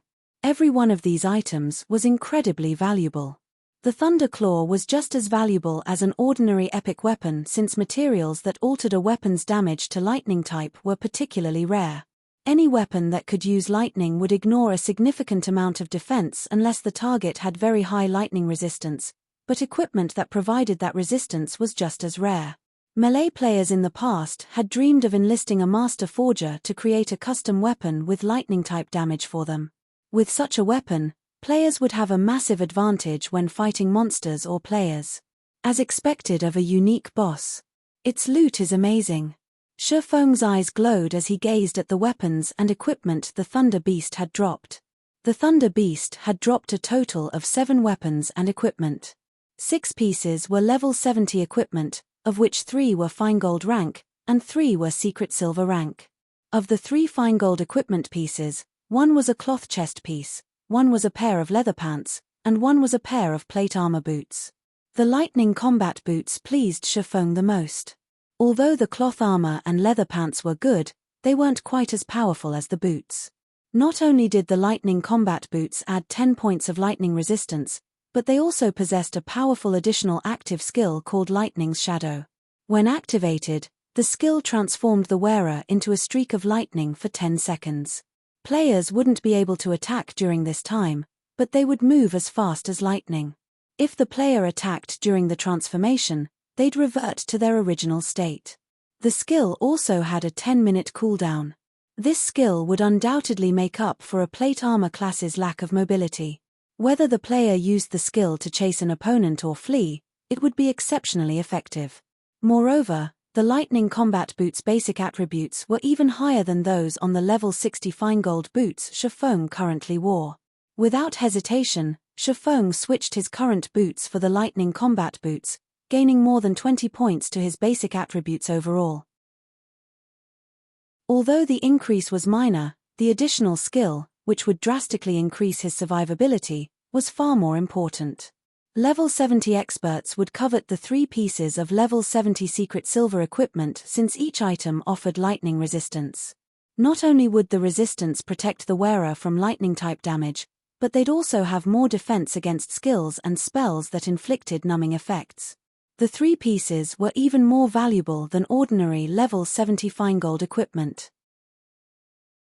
However, the weapon the Thunder Beast had dropped, an extremely rare epic growth-type weapon, was even more impressive than the 6 pieces of equipment. Howling Thunder, throwing weapon, bronze rank. Equipment requirement, strength 1000, agility 900, and tier 2. Attack power, value is set at player's strength *1, 7. Strength plus 36, agility plus 27, endurance plus 5, attack speed plus 4. Maximum throwing distance, 42 yards when attacking. Ignore 20% of target's defense. Attack speed increases by 12%. 20% chance to land a critical hit. 10% chance to trigger a knockback effect. 10% chance to trigger the thundering wind effect, increasing attack speed by 150% and ignoring defense completely. Additional skill 1 dash. Lightning guidance. Deals 120% lightning damage every second for 5 seconds in a 10-yard radius around the targeted area. Can store to a maximum of 3 lighting guidance charges. Each charge has a 2-minute cooldown. Additional skill 2 dash. Sundering Thunder. Causes a lightning impact that carries 100% of user's strength in a 30-yard cone. Cooldown 5 minutes. Upgrading this weapon requires a large amount of mana. Can be upgraded to epic rank at maximum. Currently bronze rank. Requires 1000 magic crystals to reach the mysterious iron rank. Throwing weapons were extremely rare in God's domain, even more so than ornaments. They were also the only ranged attacks available to melee players. Moreover, throwing weapons were categorized by ranks, not levels. They were the only type of weapon that players could use throughout the entire game without becoming obsolete. Hence, every throwing weapon was worth a fortune. In the past, most melee experts had still used mysterious iron throwing weapons after reaching level 100. Very few had acquired secret silver or fine gold throwing weapons, and only the most fortunate players had obtained dark gold ranked throwing weapons. Shifeng hadn't switched to another throwing weapon since he had obtained the blazing meteor from Celiora. The blazing meteor would even be incredibly rare after players reached level 200, after all. Of course, he hadn't expected to get his hands on an epic growth-type throwing weapon after killing the Thunder Beast. The Howling Thunder was even more valuable than ordinary epic weapons. Shifeng immediately began to upgrade the Howling Thunder since he had so many magic crystals on him at the moment. After a short moment, Shifeng had upgraded Howling Thunder to Dark Gold rank. He would need 40,000 magic crystals to upgrade it to epic rank, however, which was 10 times more than upgrading it from fine gold to dark gold rank. Since he didn't have enough magic crystals for this final upgrade, he had no choice but to set the matter aside for now. Even so, the dark gold ranked Howling Thunder had already surpassed Blazing Meteor's power, satisfying Shifeng. Shifeng left the elemental altar after he replaced Blazing Meteor with Howling Thunder and retrieved the sealing stone from the ancient stone box.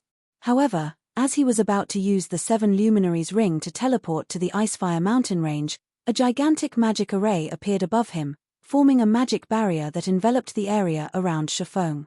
Once the barrier was complete, a group of players wearing Sin Realm's guild emblem emerged from the ground. A playful light flashed in their eyes as they turned to Shifeng. Just as the guild leader guessed, you came to Glory Town for a quest. It's a pity your efforts will go to waste, the tall, robust Iron Tooth said as he stepped out of the crowd. Smiling, he continued, now, are you going to hand over the item, or will we need to retrieve it from your corpse? Decide. Chapter 1999 Instant Kill. Chapter 1999, Instant Kill. As Iron Tooth finished his question, the players around him burst into action. Wasting no time, these players formed a tight circle around Shifeng. The shield warriors and guardian knights stood at the forefront with their shields raised, followed by the berserkers and swordsmen who offered their MT companions support. The ranged DPS players and healers stood farther behind. Sin Realm's members left Shifeng no room to flee. Even if Shifeng could tear through the encirclement and escape, the area had been sealed off with a magic barrier. He was trapped unless he could destroy it. Based on this pressure, you must have used an intermediate magic array? Shifeng thought aloud as he glanced at the players channeling the array. This magic array had also reduced his basic attributes by 25%. In God's domain, magic array suppression was far less effective against players than monsters, and the higher tiered a player was, the weaker the suppression would be. To rob a Tier 2 player of 25% of their basic attributes, one would need to use an intermediate magic array at the very least. You've guessed correctly. This Earth's Wind is an intermediate magic array, and even a mythic monster would need some time to destroy it while within the array. You won't be able to use teleportation spells or tools, Irontooth informed his prey, sneering. We prepared this magic array for you specifically. Is it to your satisfaction? Earth's Wind was one of the few sets of intermediate magic array scrolls Sin Realm possessed. They had originally saved it to use against particularly powerful field bosses. However, to ensure Shifeng's death and teach Zero Wing a lesson, Lone Beacon had decided to send the scrolls with Irontooth as party. You don't really think one intermediate magic array is enough to take me down, do you? Shifeng calmly asked as he eyed the several hundred Sin Realm players before him. Around 50 of these players were Tier 2 experts. The rest of them were only Tier 1 players. The strongest player among them was Irontooth, a mere level 59, Tier 2 shield warrior, and Shifeng could tell that his combat standards were not quite as powerful as Crocodile Breaker's. This man was only an ordinary refinement realm expert. This team wasn't enough to deal with a peak expert head-on. Peak experts had exceedingly powerful basic attributes, and even if those attributes had been reduced by 25%, they were still higher than ordinary Tier 2 experts. Naturally, killing ordinary Tier 2 experts would be child's play. They'd only need a little more time to complete the task. Of course, a single intermediate magic array and these ordinary experts won't be enough to deal with you, Irontooth said, smiling at Shifeng. But what if these experts have violent blood potions?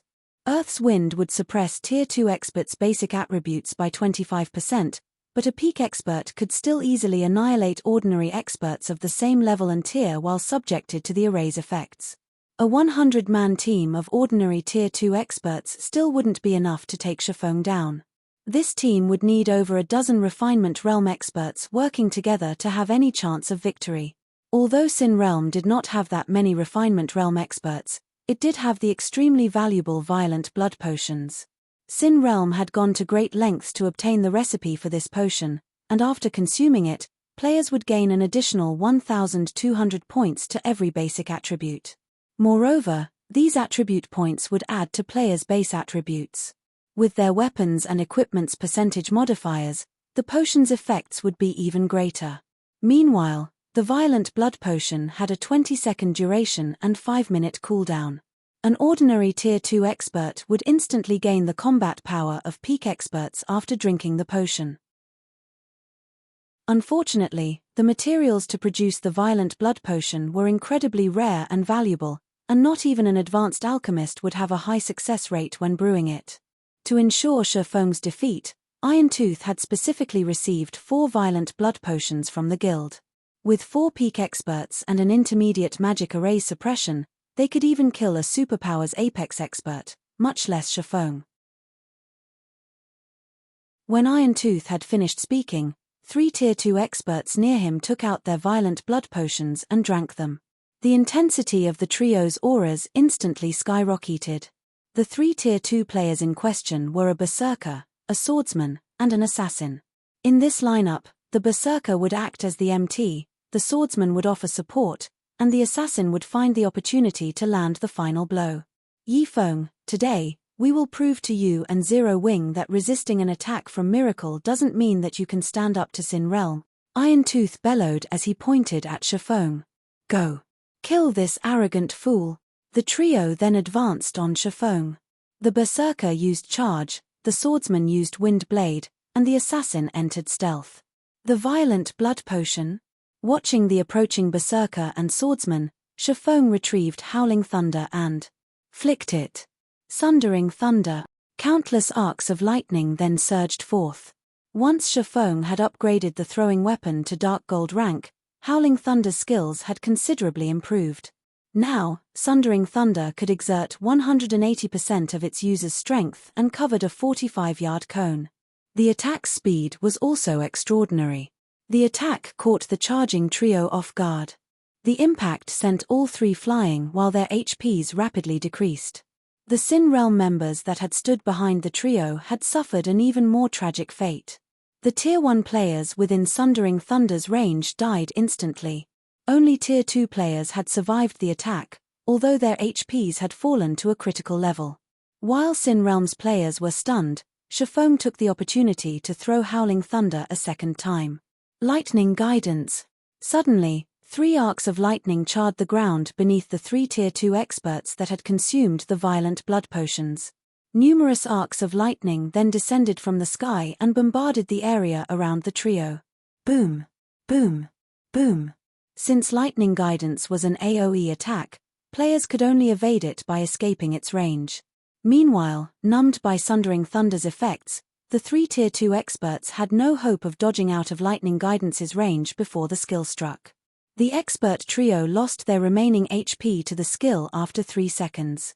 Not even the healers had time to save them as they lost tens of thousands of HP each second. How is this possible? Irontooth paled when he saw the 3 Tier 2 experts' corpses. Shifeng had killed 3 players with the combat power to rival peak experts without much effort. Moreover, he had accomplished this feat while suppressed by an intermediate magic array. For a moment, Irontooth couldn't believe his eyes. Shifeng, however, wasn't particularly surprised by the outcome. Peak experts were considered such due to their ability to react to danger. Some peak experts could even predict an enemy's attack before the player launched it. While Sin Realm's expert trio had greater combat power than peak experts, their ability to react was no more impressive than an ordinary expert's. Furthermore, even with the additional 1,200 points to their basic attributes, they were still no match for Shifeng's. "Commander, what should we do?" a Tier 2 assassin asked. "As expected of Zero Wings Honorary Elder, I had considered giving you an easy death, but since you don't appreciate my kindness, I'll make you suffer." Irontooth snarled. Gritting his teeth, he pulled the steel puppet from his bag. Chapter 2000, Combating the Steel Puppet. Chapter 2000, Combating the Steel Puppet. The steel puppet stood 8 meters tall and was comprised entirely of fine iron. It also wore thick, heavy, pitch-black armor. The steel puppet had 2 heads and 4 mechanical arms, each wielding a gigantic saber. Despite the steel puppet's inactive state, it radiated a dreadful aura. The boss is finally getting serious. Amazing. So, this is the guild's steel puppet. When they saw the colossal steel puppet, Sin Realm's members recovered their senses. They no longer feared Shifeng, but cheered with excitement. A steel puppet. Shifeng was quite surprised to see the massive construct. Like the Guardian puppet, the steel puppet was a bronze puppet with the strength of an Apex Tier 2 being. Its defense was even greater than the Hell tanks. Like the Hell tank and other war weapons, bronze puppets didn't have HP, but durability. The steel puppet was capable of several times the Hell tank's combat power, the perfect weapon to deal with players and take down buildings. "Yifeng, you should be pleased. You'll be this steel puppet's first victim," Irontooth said, sneering as he sat in the steel puppet's control module. This was the first time Sin Realm would use the steel puppet since obtaining it. The guild simply hadn't needed to use it yet. Operating the steel puppet also cost a large number of magic crystals. Just to activate it, one needed to store 1,000 magic crystals within the puppet. For every minute the steel puppet was operated, it would consume 50 crystals. In other words, the steel puppet could only operate for 20 minutes at full capacity. To make matters worse, using the steel puppet skills would cost additional magic crystals. Sin Realm hadn't bothered to use the puppet for these reasons, even when dealing with other guilds. Iron Tooth was only allowed to use the steel puppet now because Lone Beacon wanted to teach Zero Wing a lesson. As Iron Tooth fell silent, he used the steel puppet to advance on Shifeng. The steel puppet's movement speed was extremely high, crossing 50 yards in less than 2 seconds. Upon arriving before Shifeng, the steel puppet swung one of its sabers at the swordsman. Despite the attack's casual nature, its power was at the peak of Tier 3. The wind even howled as the saber soared towards Shifeng. So fast. Shifeng immediately responded by swinging Killing Ray. Boom. With the sound of an explosion, the saber's trajectory altered, and it crashed into the ground beside the swordsman, the impact tearing a 20-meter-long gash in the ground. Shifeng instantly lost over 20,000 HP. You really are something to survive an attack like that. But how will you fare against 4 sabers? Iron Tooth brandished his 3 remaining weapons after seeing his target only lose a small fraction of his HP. Since a player controlled the steel puppet, all 3 sabers accurately flew towards Shifeng's defensive blind spots. Boom! Boom! Boom! As one slash after another descended, the blades devastated the ground around Shifeng. The earth trembled violently under the resulting impacts, and some of Sin Realm's nearby players lost their footing. The steel puppet's devastatingly destructive power stupefied Sin Realm's members. Setting aside the steel puppet's strength, its attack speed alone shocked many of the watching players. The sabers were far too quick, and even the Tier 2 players realized that they'd be hard-pressed to block a single strike. If they had to combat all 3 sabers simultaneously, they'd die on the spot. Once the dust settled, however, they were even more shocked. Shifeng still stood beside the steel puppet's swords. He hadn't died in the flurry of attacks, and this time, his HP was fully intact. As expected of a bronze combat puppet, its combat power is amazing. The Hell Tank is nothing in comparison, Shifeng thought as he looked at the deformed terrain around him. If he had an activated power of darkness in time, he would have likely lost more than half of his total HP. Controlling a combat puppet was very similar to controlling a divine beast. Players essentially merged with the combat puppet, and although they couldn't control the puppet as easily as they did their own bodies, executing simple attacks at maximum efficiency wouldn't be difficult. Moreover, a bronze combat puppet's every attack contained the strength and speed of Tier 2 at its peak. It was the equivalent of a Grand Lord-ranked archaic species. In addition, every attack a combat puppet executed would contain its full power, like a player at their peak. Even a Tier 3 expert would be at a disadvantage against a bronze combat puppet with the same combat standard. A berserk skill? Do you think that can save you? Iron Tooth sneered when he saw the black aura around Shifeng. He then raised his 4 sabers and attacked again. Although he couldn't control the steel puppet as nimbly as his own body, he was confident of defeating a real Tier 3 expert with the puppet's strength, speed, and 4 arms. We'll see about that. Shifeng brandished his 2 swords to meet the 4 sabers. Swords orbit. A galaxy of stars formed around Shifeng, and he either blocked or deflected every attack Iron Tooth launched with the steel puppet. How is this possible? How is he keeping up with the steel puppet? Sin Realm's members watched the battle with dropped jaws as the steel puppet was rendered ineffective against Shifeng. However, none of them knew that Shifeng's attributes could normally rival a great lord's of the same level. After using Power of Darkness, his strength was as high as an ordinary Grand Lord's under the intermediate magic array suppression. He was also as fast as a Tier 3 player of the same level. Hence, the steel puppet's basic attributes were only slightly higher than his, and Shifeng could easily make up for the gap with his techniques. He's actually so strong. Iron Tooth's expression darkened when he realized that he couldn't gain any ground against Shifeng. He had never thought that this swordman's attributes were so high that they could rival the steel puppets. After trading blows for a short moment, Shifeng lost interest in passively defending himself. He started to find opportunities to attack the steel puppet. Dang! Dang! Dang! Dazzling sparks filled the air as Shifeng's sword stabbed and slashed at the puppet, but despite taking multiple attacks, there wasn't a single mark on the puppet's armor. It's useless. Even if you have heaven-defying basic attributes, they are nothing before the steel puppet's defense. I want to see just how long your berserk skill will keep you alive. Irontooth growled, sneering. He was fully confident in the steel puppet's defense, which had Tier 3 defensive capabilities. Only a Grand Lord-ranked archaic species attacks could reduce its durability. Ordinary Grand Lords would only accomplish the feat if they used particularly powerful skills. Is that so? Shifeng chuckled. He then activated Blade Liberation and slashed at the puppet again. Hooah! Suddenly, a visible tear appeared on the steel puppet's armor. You're tuning in to the Celestial War YouTube channel. Don't forget to subscribe and join us on this journey to catch the most captivating stories,